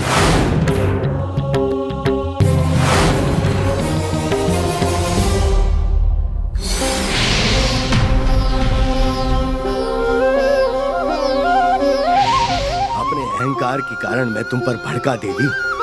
मैं क्षमा चाहता हूँ। तुम कोई सामान्य स्त्री नहीं हो। तुमने मेरा अहंकार दूर कर दिया। आपने अपनी शक्ति से मेरे ज्ञान चक्षु खोल दिए। आपको प्रणाम है देवी। अरे अरे, आप जैसे बड़े लोगों को आशीर्वाद देना चाहिए, ना कि क्षमा मांगनी चाहिए। भिक्षा स्वीकार कीजिए स्वामी जी।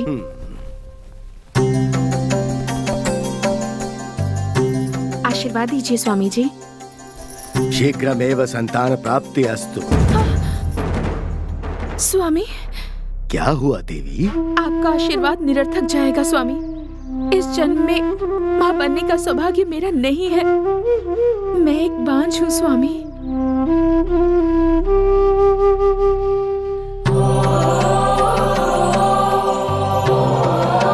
ऐसा कुछ नहीं होगा देवी। मेरे मुख से निकला एक एक शब्द ईश्वर की ही देन है। मेरा आशीर्वाद अवश्य पूर्ण होगा, ये सत्य है। शुभम भूया।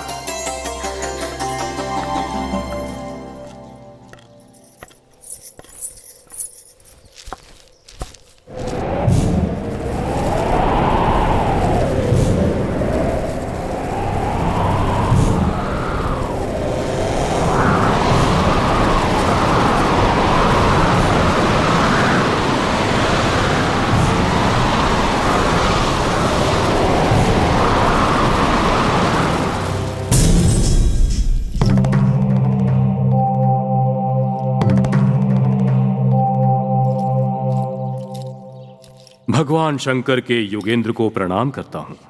आप कौन हैं? विधाता जो कुछ भी लिखता है उसका पूर्ण निर्वहन करके मानव जीवन को सामान्य गति प्रदान करने वाला काल पुरुष हूं मैं। तो आप काल पुरुष हैं। ऐसा क्या हो गया जो आपको मुझसे मिलने आना पड़ा? आज आपके कारण मेरे कर्तव्य निर्वहन को समाप्त करने वाला संकट उत्पन्न हुआ है। मेरे कारण? वो कैसे? एक बांझ स्त्री को संतान प्राप्ति का आशीर्वाद देकर आपने विधाता के विधान का उल्लंघन किया है। ओह, तो आप मुझसे उस स्त्री के बारे में बात कर रहे जी हैं? हाँ, उस स्त्री को संतान न होने का प्रावधान है। आपका आशीर्वाद उसके विरुद्ध जा रहा है योगेंद्र। ये संभव संकल्प से हो या फिर असंकल्प से, उस परमेश्वर ने मेरे मुख से उस स्त्री को आशीर्वाद दिलवाया है। वो व्यर्थ नहीं जाएगा। योगेंद्र, आप विधि के विपरीत जा रहे हैं। विपरीत कुछ नहीं है। हमारी तपस्या की परीक्षा मत लो देव। ये आपका अहंकार है जो ऐसी बातें कर रहा है। ये अहंकार नहीं है, ये आत्मविश्वास है। ईश्वर हमारे अंदर ही निहित है, इसीलिए हम जो कहते हैं वो होगा। मैं ऐसा नहीं होने दूंगा। आप बहुत आतुर हो रहे हैं देव, और मुझसे उल्टा सीधा बोल रहे हैं।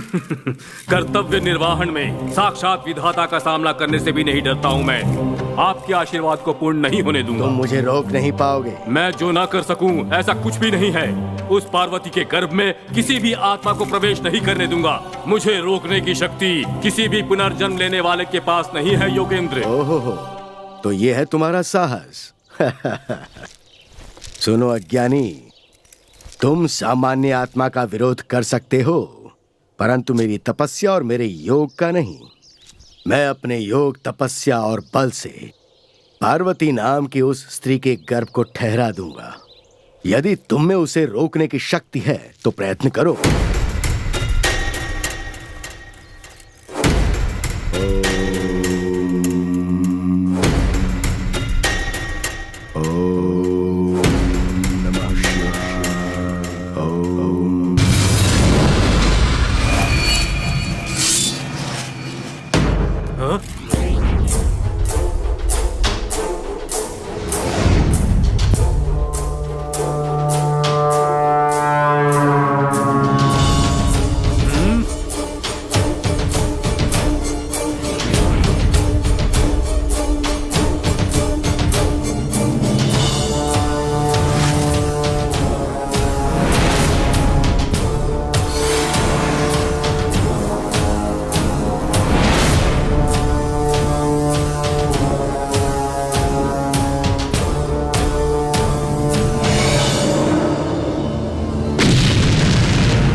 विजयलक्ष्मी, कहाँ हो तुम? विजयलक्ष्मी! अरे अरे अरे, क्यों इतना चिल्ला रहे हो? आराम से नहीं बुला सकते? खुशी की बात है, खुशी की बात। ऐसी क्या खुशी की बात है? अपनी पार्वती माँ बनने वाली है। हाँ? ये फिजूल की बात बताने के लिए चिल्लाने की क्या जरूरत थी? जिसकी शादी होती है वो तो माँ बनती ही है। तुम इस जीवन में नहीं सुधरोगी। सुधरने से इस जीवन में कोई फायदा नहीं। पहले ही कह देती हूँ, उसके बच्चे के लिए कोई ऐसा वैसा रिवाज मैं नहीं करूँगी। ये बात गांठ बांध लो। ऐसी बात नहीं है विजयलक्ष्मी। पार्वती का हमारे अलावा कौन है बताओ? पहली संतान है, उसे हमारे ही घर में जन्म लेना चाहिए विजयलक्ष्मी। ऐसी बकवास बातें मुझसे मत करो। आज बेटी के लिए सोच रहे हो, कल पोता पोती के पैदा होने के बाद उनका जन्मदिन मनाओगे, उसके बाद और कुछ कहोगे। यदि ऐसा ही चलता रहा तो जरा सोचो, हमारी गृहस्थी का खर्चा तुम उठाओगे कैसे? उसके बच्चे को भूल जाओ, नहीं तो तुम मुझे अच्छे से जानते हो, तुम्हें दंड देने के लिए मैं फांसी लगाकर अपनी जान दे दूंगी। विजयलक्ष्मी! पिताजी, आप माँ को अच्छी तरह से जानते हैं, इस जन्म में वो नहीं बदलेगी। आप बिल्कुल चिंता मत कीजिए, हम दोनों जाकर दीदी से मिलकर आते हैं।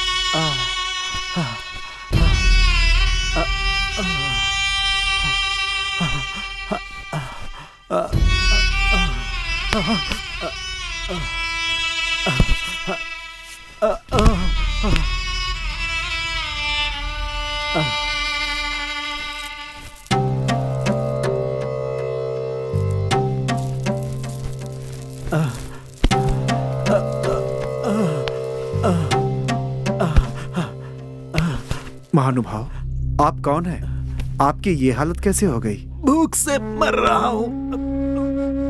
आ जाइए, आइए। पार्वती, हाँ, पार्वती, आ रही हूँ स्वामी। आइए। ये हमारे अतिथि हैं, शीघ्र भोजन तैयार करो। हाँ, ठीक है। बेटी, आप मुझे अतिथि मान रही हो, परंतु उसे स्वीकार करना मेरे भाग्य में नहीं है बेटी। ऐसा क्यों कह रहे हैं? आहार स्वीकार नहीं कर सकता हूँ, श्राप ग्रसित हूँ। श्राप ग्रसित हैं? मेरे अहंकार ने मुझे श्राप ग्रसित कर दिया पुत्र। मैं जब भी भोजन करने जाता हूँ वो मिट्टी में बदल जाता है पुत्र। आपके कथन पर मुझे आश्चर्य हो रहा है। आप इतने कठोर श्राप से कैसे ग्रसित हुए? बताइए, आपकी भूल क्या थी? मेरा नाम मतंग है पुत्र। अपने अहंकार में स्वयं को भूलकर, अपने परिवार को भूलकर मैं इधर उधर घूमते हुए सबको सताया करता था। और एक दिन ओम नमः शिवाय। हाँ?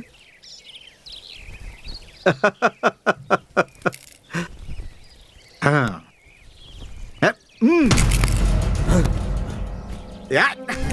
ए तुच्छ प्राणी, तेरा इतना निकृष्ट दुस्साहस, पेट में जाने वाले फल को मिट्टी में गिरा दिया। फल मिट्टी में ही गिरा है ना?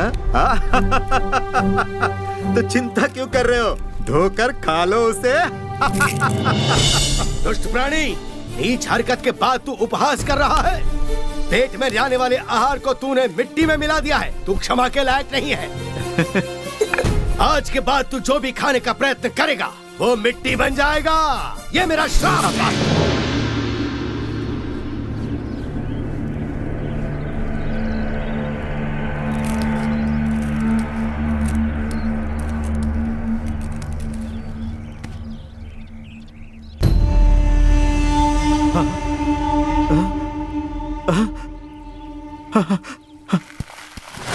आज तक मैं अपने अहंकार के कारण प्रायश्चित कर रहा हूं।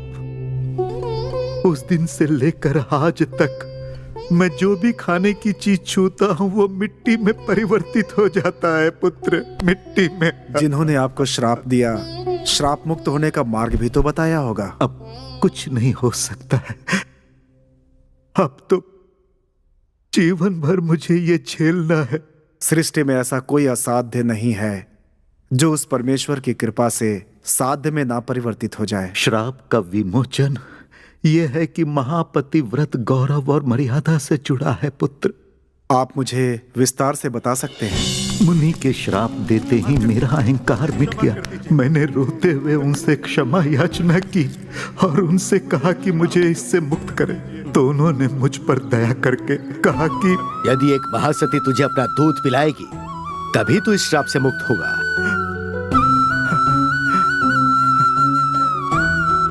किंतु इस जन्म में यह संभव नहीं हो सकता। चलिए इन्हें पूजा के स्थान में ले जाते हैं।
माँ, आप धन्य हो। आपकी जैसी माँ को पाकर मैं धन्य हो गया। मेरा जीवन सार्थक हो गया। आपने मुझे पुनर्जन्म दिया है माँ। इस पुत्र की वंदना को आप स्वीकार कीजिए, कृपया स्वीकार कीजिए।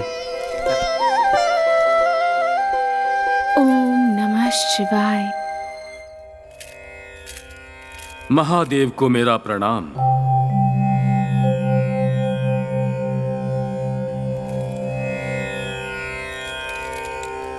काल पुरुष, आप तो हमारे पास कभी नहीं आते थे, तो आज आने का कारण क्या है? हे चंद्रशेखर, आप अंतर्यामी हैं, आपको नहीं पता? आप ही के दैवीय प्रभाव से शंकर भगवान के माथे का तिलक स्वरूप धारण कर उसने उस बांझ के घर में जन्म लिया। जो लिखा है उसको बदलना विधाता के भी हाथ में नहीं है काल पुरुष। जब आप आ ही गए हो तो एक देव रहस्य की बात सुनिए। उस देवी का संतान योग होना शिव की भक्ति के कारण ही संभव हुआ है, और विधाता का बांझ के पेट में पैदा होकर पुनर्जन्म लेना ही पूर्व से ही विधि में लिखा हुआ है। आपकी यह बात मेरी समझ से परे है प्रभु। अब उस मानव को ही देख लीजिए, उसके कारण आपका प्रभाव शीघ्र समाप्त हो सकता है प्रभु। कौन है वो? आपने जिस मानव को अक्षय पात्र दिया है ना प्रभु, वही शिवदत्त उस अक्षय पात्र से गरीबों को दान कर रहा है।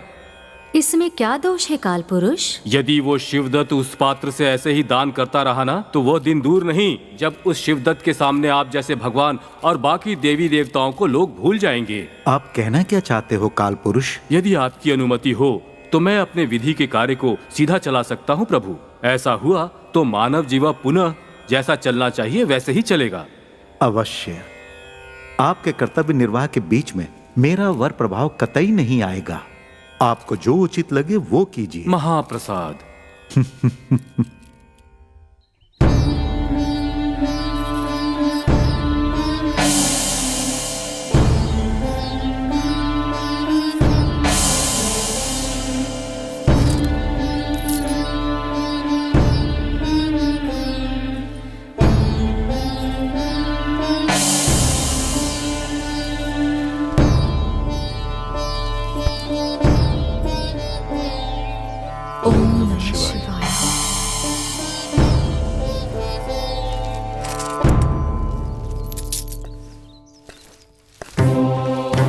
हर हर महादेव, शंभू शंकर। कश्मीर प्रदेश से तुम्हारे पास मदद मांगने आया हूँ। मैं आपकी किस प्रकार से सहायता कर सकता हूँ स्वामी? बिना मुंह देखे हम सहायता स्वीकार नहीं करते। बोलिए स्वामी, क्या चाहिए आपको? कश्मीर प्रदेश अभी बहुत दरिद्र हो गया है। इस समय हमारी प्रजा भूख प्यास से तड़प रही है। ऐसे समय में आप जो सदैव देते हैं वही देंगे तो हमारा काम नहीं चलेगा। इसलिए निसंकोच कहिए स्वामी, आप जो मांगेंगे हम देने का प्रयास करेंगे। इस समय मैं जो आपसे मांगूंगा उसके लिए ना तो नहीं कहेंगे। आप एक बार मांगिए तो, यदि मुझसे संभव होगा तो मैं मना नहीं करूंगा। यदि आप हमारे प्रदेश की दरिद्रता को मिटाना चाहते हैं तो आपके पास जो अक्षय पात्र है वो मुझे दे दीजिए। ये भला कौन सी बड़ी बात है स्वामी जी, आप इसे स्वेच्छा से ले जाइए। ये लीजिए। भला हो तुम्हारा, भला हो। जो दान तुमने दिया है वो इतिहास में बड़े बड़े अक्षरों में लिखा जाएगा। चलता हूं। नमस्ते स्वामी जी।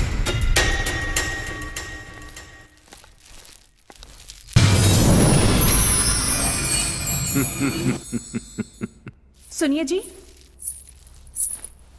क्या हुआ पार्वती? अक्षय पात्र तो आपने दान में दे दिया है, अब गरीबों और साधुओं को कैसे संभाल पाएंगे? परम शिव सर्वोपरि है पार्वती। अब तक हमारे पास जो था वो सब हमने बांट दिए। अब जो बाकी है उसे हम आगे बांटेंगे। परंतु स्वामी, कल से जो भी हमारे पास उम्मीद रखकर आएंगे वो निराश हो जाएंगे, इस बात का मुझे डर है स्वामी। बिना शिव की आज्ञा के कुछ भी नहीं होता। वो अक्षय पात्र उनकी अमानत थी, वो उन्होंने ले लिया। हमें सिर्फ उनके आगे सर झुकाना चाहिए। उनकी आज्ञा का हम उल्लंघन करें ये मूर्खता होगी।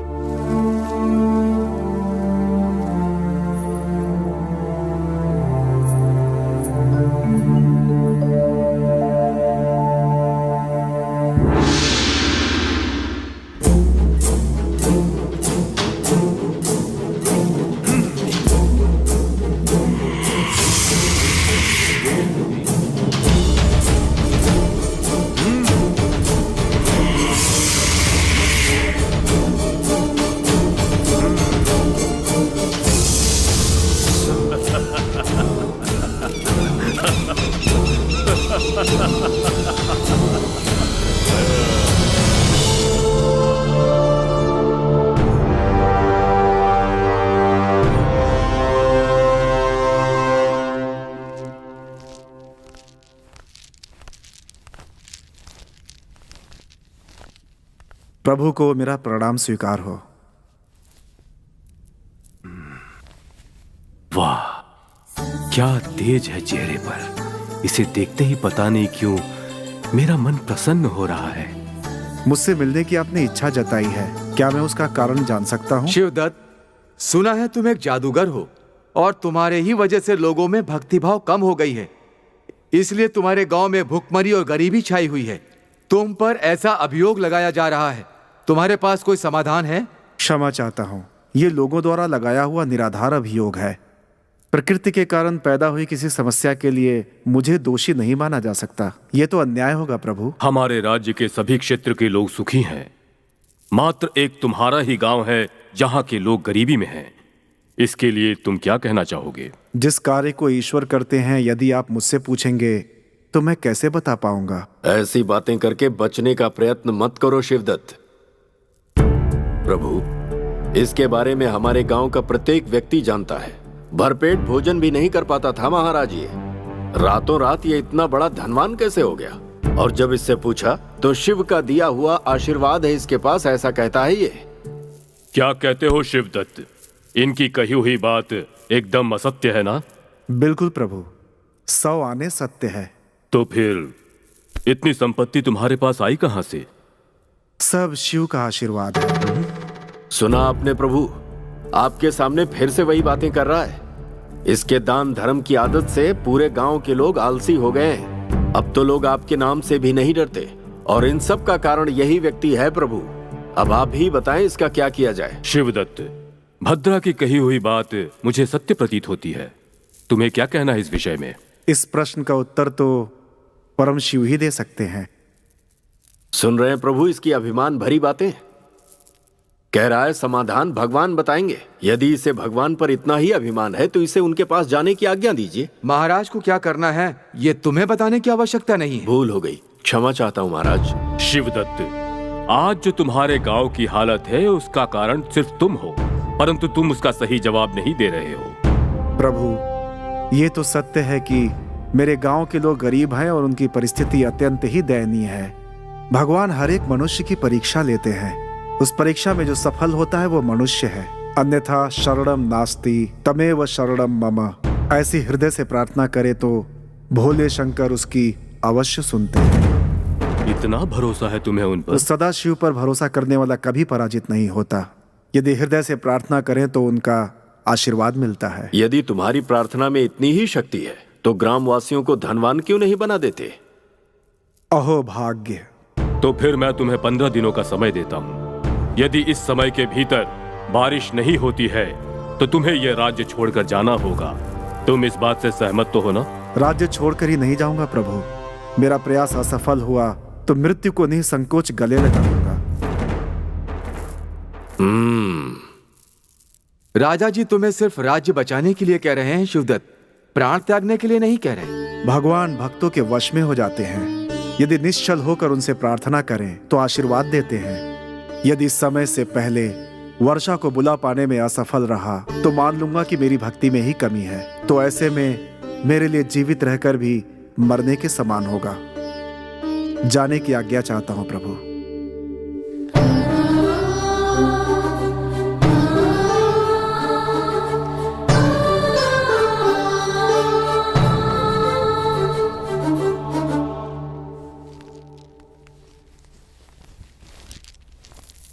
पिताजी। शंकर, भोजन किया? नहीं कह रहा है। आपके पुत्र को भी आपकी ही आदत लग गई है। अतिथि को भोजन करवाए बिना खुद भी खाना नहीं खाएगा, ऐसा कह रहा है।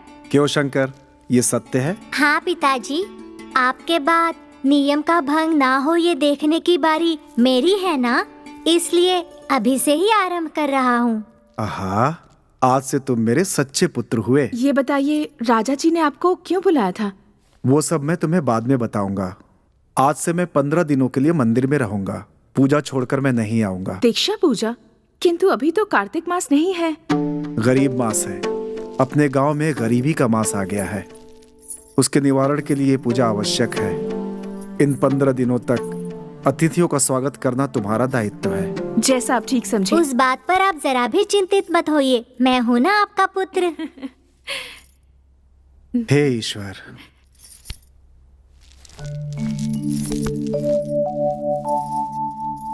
चलो पुत्र। ओम नमः शिवाय, ओम नमः शिवाय, ओम नमः शिवाय, ओम नमः शिवाय, ओम नमः शिवाय।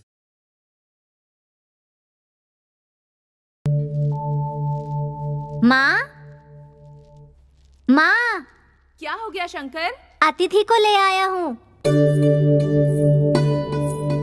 नमस्ते स्वामी जी। दीर्घ सुमंगली भव। शिवदत्त के बारे में सुन चुका हूँ मैं, और उसके नियमों की चर्चा गांव गांव गली गली होती रहती है। और आज तो ये मेरा सौभाग्य है कि मैं इस घर का अतिथि बनकर आया हूँ। ये तो हमारा सौभाग्य है स्वामी। क्या शिवदत्त घर पे नहीं है देवी? वो पूजा कर रहे हैं स्वामी। पूजा में विघ्न मत डालना, ऐसा कहकर गए हैं। बेटा शंकर, हाँ? तुम अब मंदिर में जाओ और भगवान को नैवेद्य समर्पित करके आओ। जो आज्ञा माँ। आपको थोड़ी सी प्रतीक्षा करनी होगी स्वामी। कितने सुंदर विचार हैं। तुम पहले भगवान को नैवेद्य समर्पित करती हो, तत्पश्चात अतिथि का सत्कार करती हो। संभल कर जाओ और नैवेद्य चढ़ाकर वापस आ जाओ। जैसा आप कहे माँ, शीघ्र ही आता हूँ।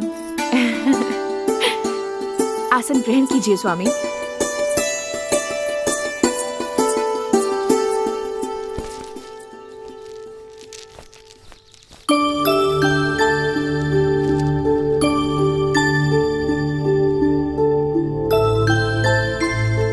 स्वामी, माँ ने नैवेद्य खिलाकर आने को कहा है।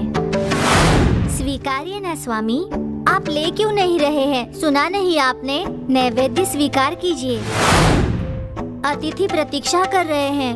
आपने जल्दी से स्वीकार किया तो मैं जल्दी जा सकूंगा। लीजिए ना स्वामी। अच्छा, रोज माँ लाती है, आज मैं लाया हूँ इसलिए नाराज हैं? घर में अतिथि है कहा ना मैंने, इसलिए आज आपके लिए नैवेद्य मैं ही लेकर आया हूँ। लीजिए ना स्वामी। देखिए, आप शांत रहेंगे तो कैसे होगा?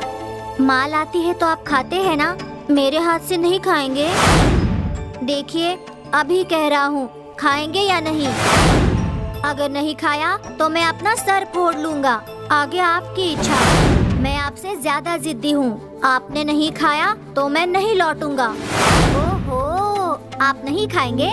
नहीं खाएंगे आप? नहीं खाएंगे ना आप?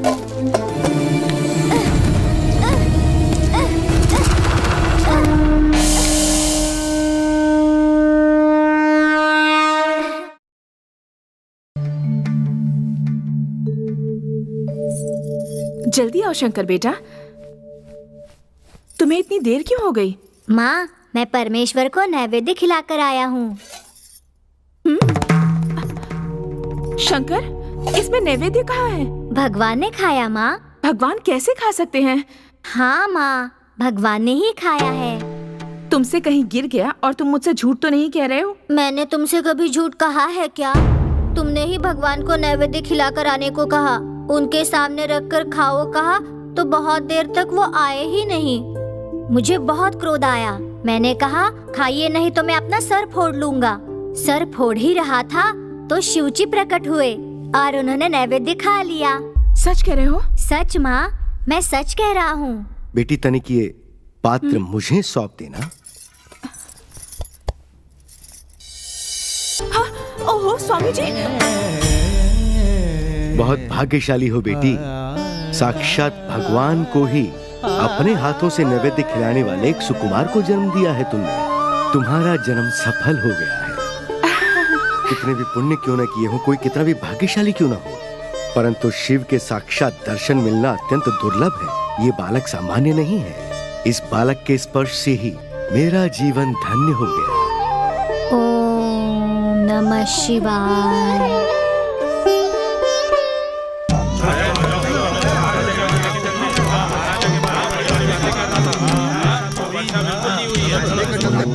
शिवाय।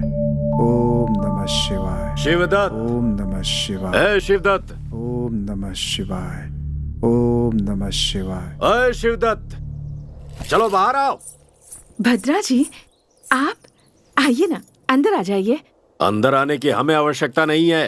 अपने पति को बाहर बुलाओ। वो पूजा में व्यस्त हैं, भंग ना करने के लिए कहा है मुझसे। उससे कह दो ये ढोंग बहुत हो चुका, इसी समय उसे बाहर बुलाओ। आप इस तरह से बात क्यों कर रहे हैं? मेरी तो कुछ समझ नहीं आ रहा। मुझे बताइए कि बात क्या है। जानती हो तुम्हारे पति ने क्या प्रतिज्ञा की है? यदि गांव में 15 दिन में वर्षा नहीं हुई तो ये महाराज से कहकर आया है कि अपने प्राण त्याग देगा। प्राण त्याग देंगे? हाँ, बिल्कुल सही सुना तुमने। और वो 15 दिन पूरे हो चुके हैं, एक बूंद भी वर्षा नहीं हुई। वो अपनी प्रतिज्ञा को पूरा करेगा या नहीं, यही पूछने आया हूं मैं। ए शिवदत्त, बाहर आओ, बाहर आओ।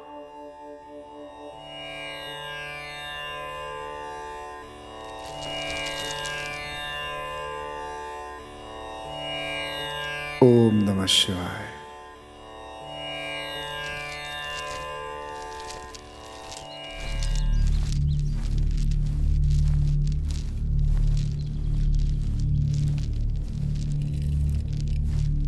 क्या हुआ? दरबार में कहकर आया था वर्षा करवाऊंगा, वर्षा करवाऊंगा। वर्षा हुई क्या? उस परमेश्वर को अभी तक मुझ पर दया नहीं आई, इसीलिए परीक्षा ले रहे हैं। अब हम लोग पहले की तरह तुम्हारी बातों में फंसने वाले नहीं हैं। अपने दिए हुए वचन को पूरा करो, नहीं तो हम सबसे क्षमा मांगो और इस गांव से कहीं दूर चले जाओ। मेरी भक्ति में ही कुछ कमी है, मेरी पूजा में स्वार्थ है, इसीलिए उस शिव ने मुझे आशीर्वाद नहीं दिया। अब मेरे लिए जीवन और मृत्यु एक ही है। मैं अपने प्राण त्यागने के लिए तैयार हूँ। चलिए। सुनिए जी, इतना कठोर वचन लेने से पहले आपको अपनी पत्नी या अपने पुत्र की एक बार भी याद नहीं आई? कोई भी संबंध शाश्वत नहीं है पार्वती, सिवाय एक संबंध के, और वो है ईश्वर का संबंध। ना नहीं कह रही हूँ, लेकिन आपने अगर हमें भी एक बार बता दिया होता तो। ये शरीर, ये प्राण, सब कुछ ईश्वर का दिया हुआ प्रसाद है। जब इस पर मेरा कोई अधिकार ही नहीं, तो इसे छीनने के लिए उन्हें अनुमति की कोई आवश्यकता नहीं। मन, हृदय और करुणा, विवाह के बाद सब कुछ आप ही को माना था। मंदिर में मैंने अग्नि को साक्षी मानकर आपके साथ फेरे और वचन लिए थे स्वामी, इसलिए मैं आज भी आपके साथ ही आऊंगी। वचन मैंने दिया है, उसे पूरा करने का दायित्व भी मेरा ही है। किंतु मैं आपकी पत्नी हूँ। एक दूसरे के लिए जीना चाहिए, परंतु प्राण नहीं त्यागने चाहिए। हमारा बालक अभी छोटा है, इसका पालन पोषण करना भी बाकी है। मेरे पश्चात ये कार्य तुम्हें ही करना होगा। एक और बात पार्वती, नियम के अनुसार तुम्हें अतिथियों का सत्कार भी करना होगा। भद्रा जी, चलिए चलते हैं।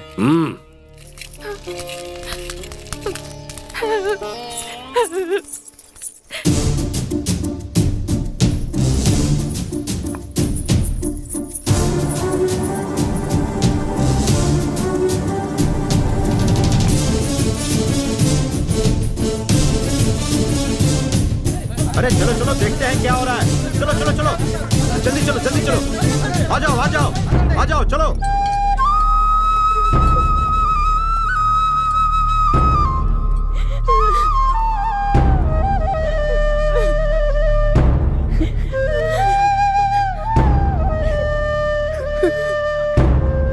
शिवदत्त, तुम्हारी जान लेना राजा जी का उद्देश्य नहीं है। अब भी समय है, अपनी भूल को मानकर क्षमा मांग लो। महाराज प्राण की भिक्षा तुम्हें दे देंगे।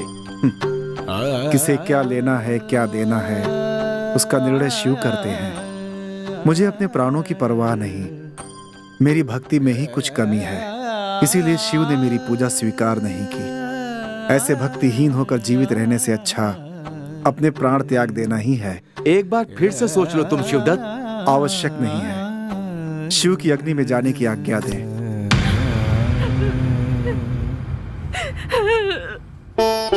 मेरे पुत्र के हाथों ही मुझे अग्नि दिलवाइएगा। नहीं पिताजी। धर्मात्मा की जय, धर्मात्मा की जय, धर्मात्मा की जय, धर्मात्मा की जय, धर्मात्मा की जय।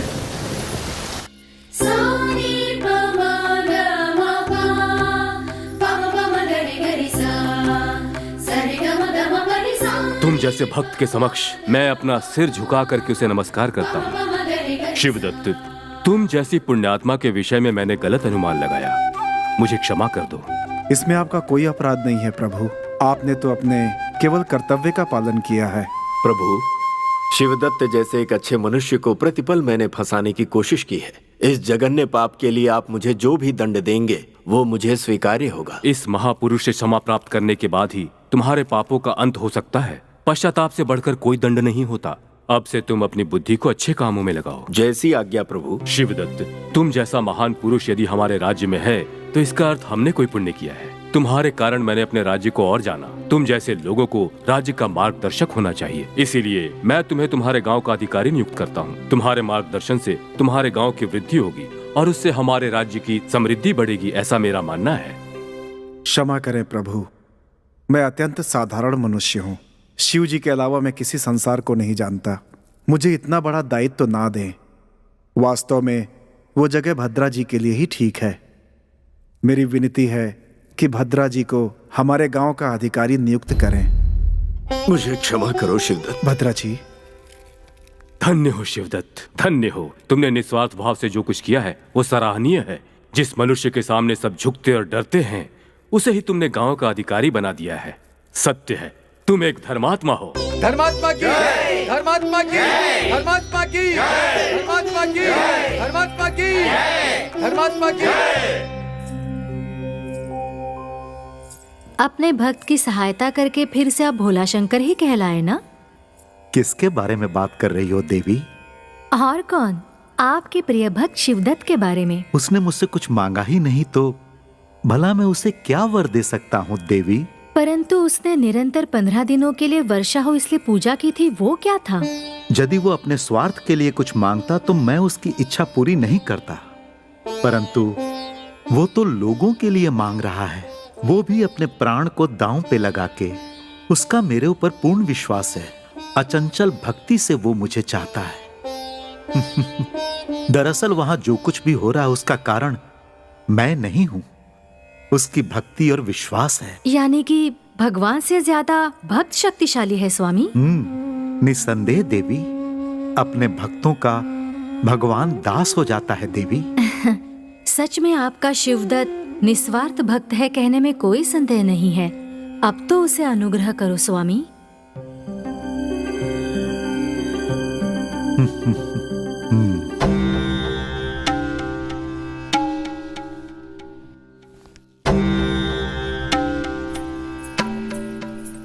सुनिए, हाँ?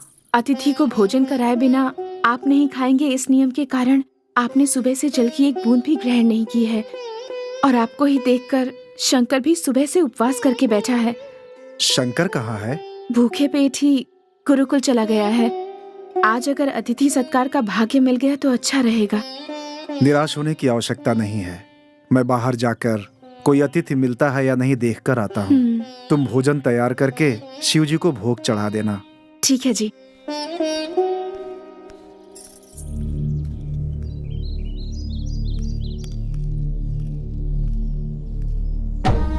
शाम होने को आया है, परंतु अब तक मुझे भूख मिटाने का कोई मार्ग नहीं मिला।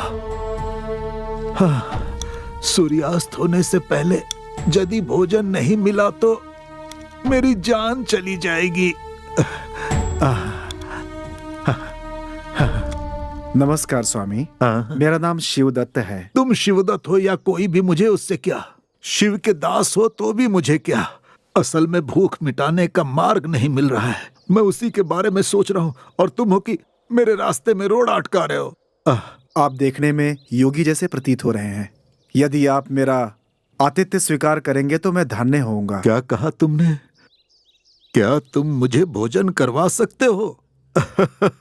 तुम्हें पता है मैं किस जाति का हूँ? कपाली हूँ, कपाली।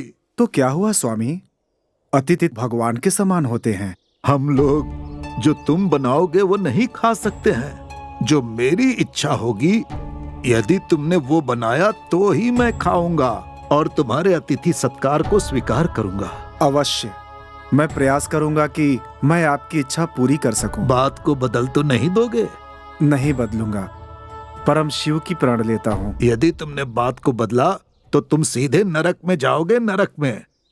ऐसा नहीं होने दूंगा। सूर्यास्त होने वाला है, आप चलिए स्वामी।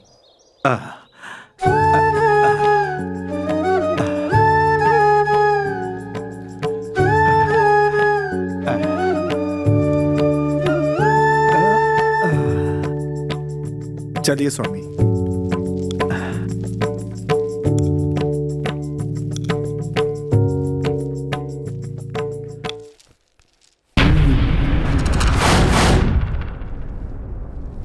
बैठिए स्वामी जी। पार्वती, हाँ जी, आती हूँ। अतिथि आए हैं। नमस्कार स्वामी। ठीक है, नमस्कार का मैं क्या करूंगा, भूख से मेरा पेट जल रहा है। पहले इसे शांत करने का मार्ग देखो। सारा भोजन तैयार है स्वामी, आप आसन ग्रहण कीजिए, मैं भी लेकर आती हूँ। पार्वती, जो तैयार है वो भोजन ये नहीं करते, इनके लिए इनके अनुसार भोजन तैयार करना होगा। इनके अनुसार ही भोजन तैयार कर दूंगी। आपको क्या खाना पसंद है मुझे बताइए स्वामी। हम कपाली लोग हैं, हमारा सबसे प्रिय भोजन है नर का मांस। नर मांस? हाँ, नर मांस ही वही हमारा आहार है। अब अति शीघ्र उसकी व्यवस्था करो।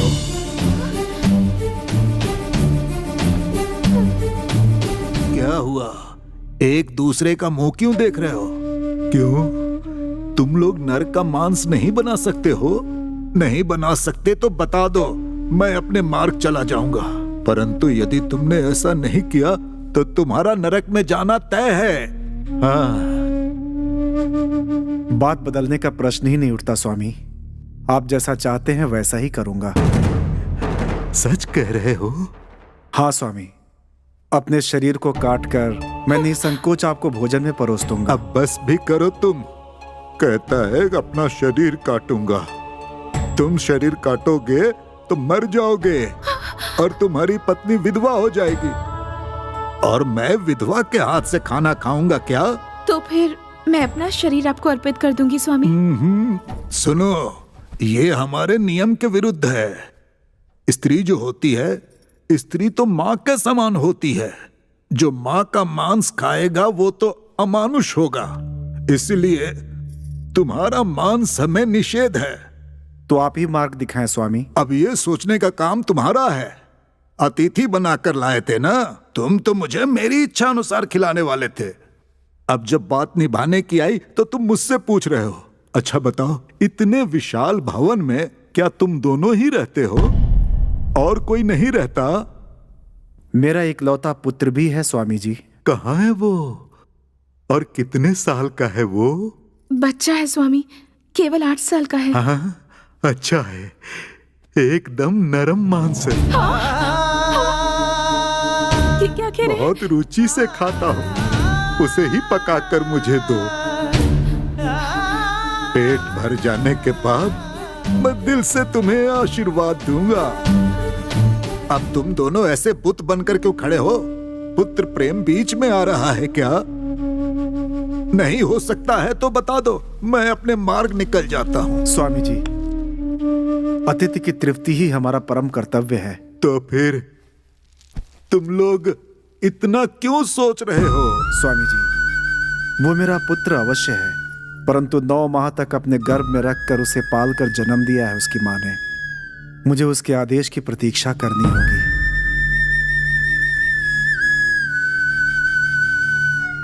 मैं क्या कहूँ स्वामी, बड़ी दुआओं के बाद ईश्वर ने हमारी गोद में शंकर को डाला। उसके साथ खुशी के 4 पल बिताए नहीं थे, ईश्वर उसे हमसे छीन रहा है। पार्वती। हाँ स्वामी, माँ बेटे के रिश्ते से बढ़कर इंसान का रिश्ता ईश्वर के साथ होता है स्वामी, और मेरे बेटे पर मुझसे भी ज्यादा उस ईश्वर का अधिकार है, और उस ईश्वर की यही इच्छा है तो मैं क्या कर सकती हूँ? उसकी बलि देने के लिए मैं तैयार हूँ स्वामी। तुम सहधर्मचारिणी कहलाओगी पार्वती। मुझे संदेह था कि तुम इसके लिए मेरा विरोध करोगी, लेकिन अपनी कोख से पैदा किए हुए पुत्र को अतिथि का मान रखने के लिए वध तक करने के लिए तैयार हो। मैं अत्यंत भाग्यशाली हूँ स्वामी जी। हमारा पुत्र गुरुकुल गया हुआ है, उसके आते ही आपके लिए भोजन तैयार करवा दूंगा। हाँ, ऐसा करोगे तो मैं प्रसन्न हो जाऊंगा। परंतु जो कुछ भी हो, सूर्यास्त होने से पहले हमारी भूख मिटा दो। यदि ऐसा नहीं हुआ तो फिर 1 सप्ताह तक मैं भोजन नहीं कर पाऊंगा।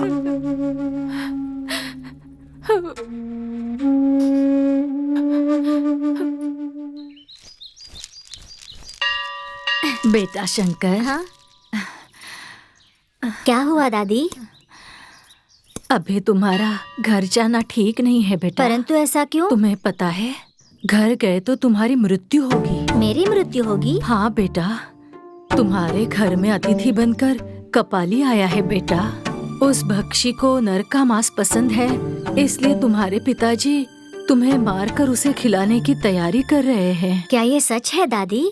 हाँ बेटा, उस परमेश्वर की कसम, मैं सच कह रही हूँ। आहा, क्या भाग्य है मेरा। कितने भी जन्म ले लूं, ऐसा भाग्य नहीं मिल सकता। वो तुम्हें मार डालेंगे, तुम्हें डर नहीं लग रहा बेटा? डर क्यों दादी? मेरे इस शरीर को ऐसा भाग्य मिला है तो आनंद होना चाहिए ना। ये तुम क्या कह रहे हो? जी हाँ दादी, कभी ना कभी तो इस शरीर का अंत होना ही है ना। ऐसे में इससे किसी की भूख मिट जाए तो खुशी की बात है ना। ऐसे क्या देख रही हो दादी, समझी नहीं क्या?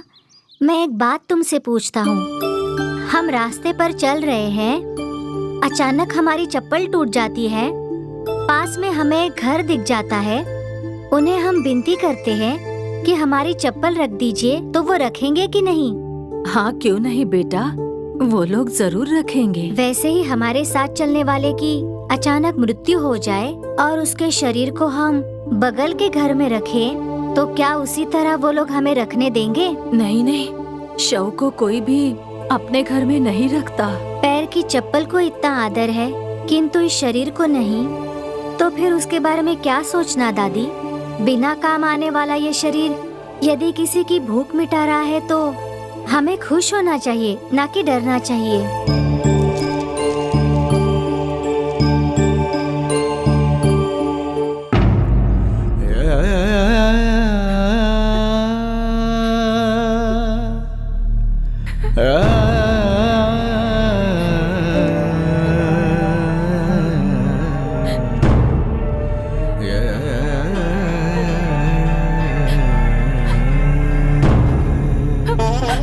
पुत्र, माँ, शंकर, शंकर, मेरे बच्चे।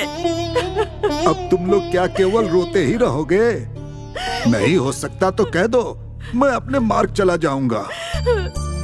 क्षमा कीजिए स्वामी, ये मेरे लिए रो रही है, किंतु इनके कितने भी आंसू क्यों न गिरे, इन्होंने आपको मना नहीं किया है।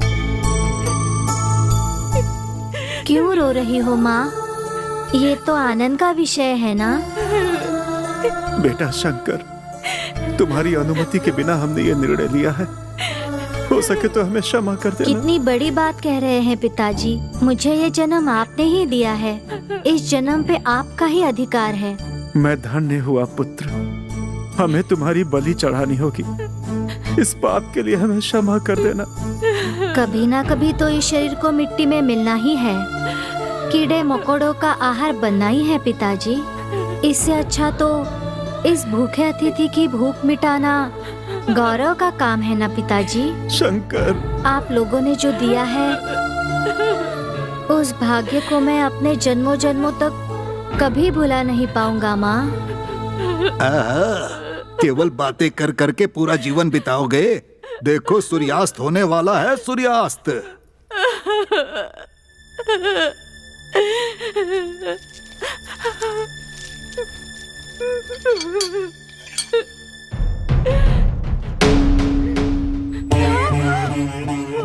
लीजिए पिताजी, संकोच मत कीजिए पिताजी, ले लीजिए।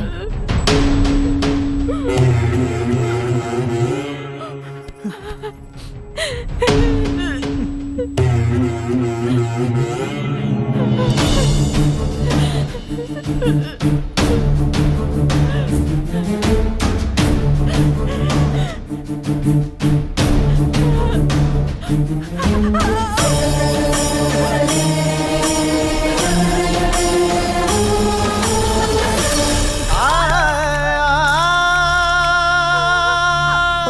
नमः शिवाय।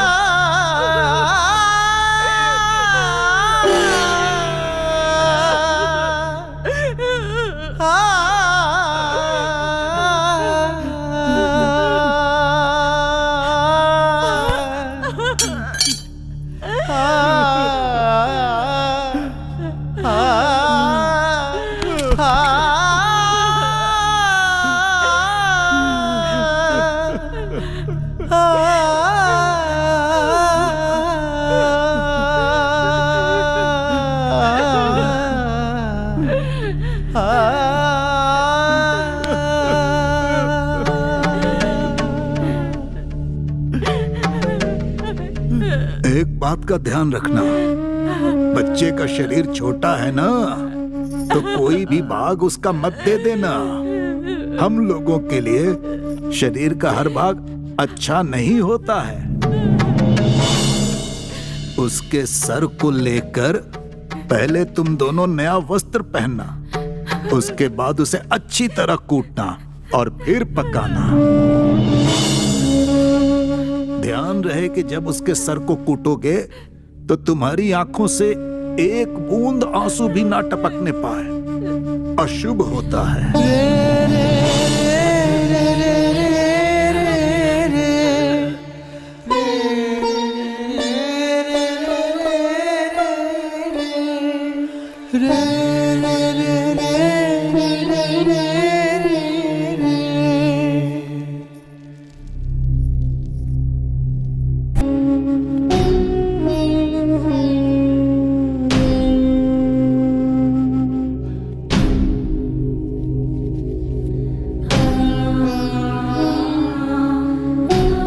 स्वीकार करें स्वामी।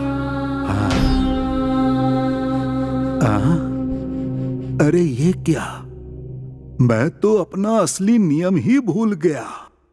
हम जिसके घर में जाकर खाते हैं, यदि उस घर में कोई बच्चा हो तो उसके साथ ही खाते हैं। यही मेरा कठोर नियम है। स्वामी, भोजन में आपका साथ देने के लिए हमारे घर में दूसरी संतान नहीं है। हमारा सिर्फ एक ही पुत्र था स्वामी जी। तो उस अकेले बेटे को ही तुम बुला लो बेटी। अब तो मैं उसी के साथ बैठकर खाऊंगा। ये क्या कह रहे हैं? अब वो तो नहीं रहा स्वामी। तुम उसे हृदय से बुलाओ तो सही, वो जहाँ भी होगा आ जाएगा। स्वामी, बुलाओ बेटी। देखो, अधिक सोचो मत, सूर्यास्त होने वाला है। शीघ्र अतिशीघ्र उसे बुलाओ। पुत्र शंकर, शंकर, शंकर। माँ, पिताजी, माँ, शंकर, मेरा पुत्र, शंकर, शंकर, पिताजी, शंकर।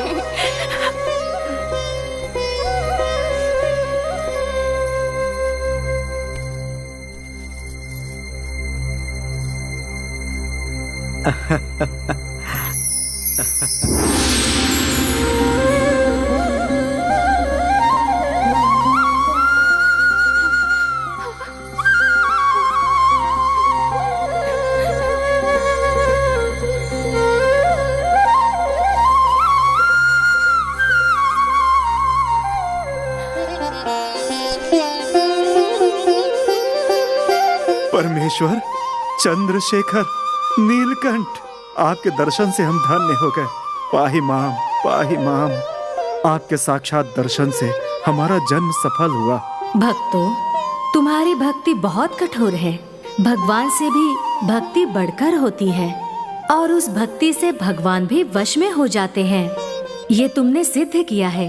धन्य हो तुम। बस माता, बस। इस जन्म में हमारे ऐसे भाग्य। शिवदत्त, तुम एक महान भक्त हो शिवदत्त, और जो भक्त पूरी निष्ठा से भक्ति करता है वो चांद तारों के मध्य अपनी जगह बनाकर अमर हो जाता है। एवं तुमने तो जिस प्रकार मेरी भक्ति की है, उसके लिए मैं दिल से तुम्हें आशीर्वाद देता हूँ। हम धन्य हो गए स्वामी, धन्य हो गए।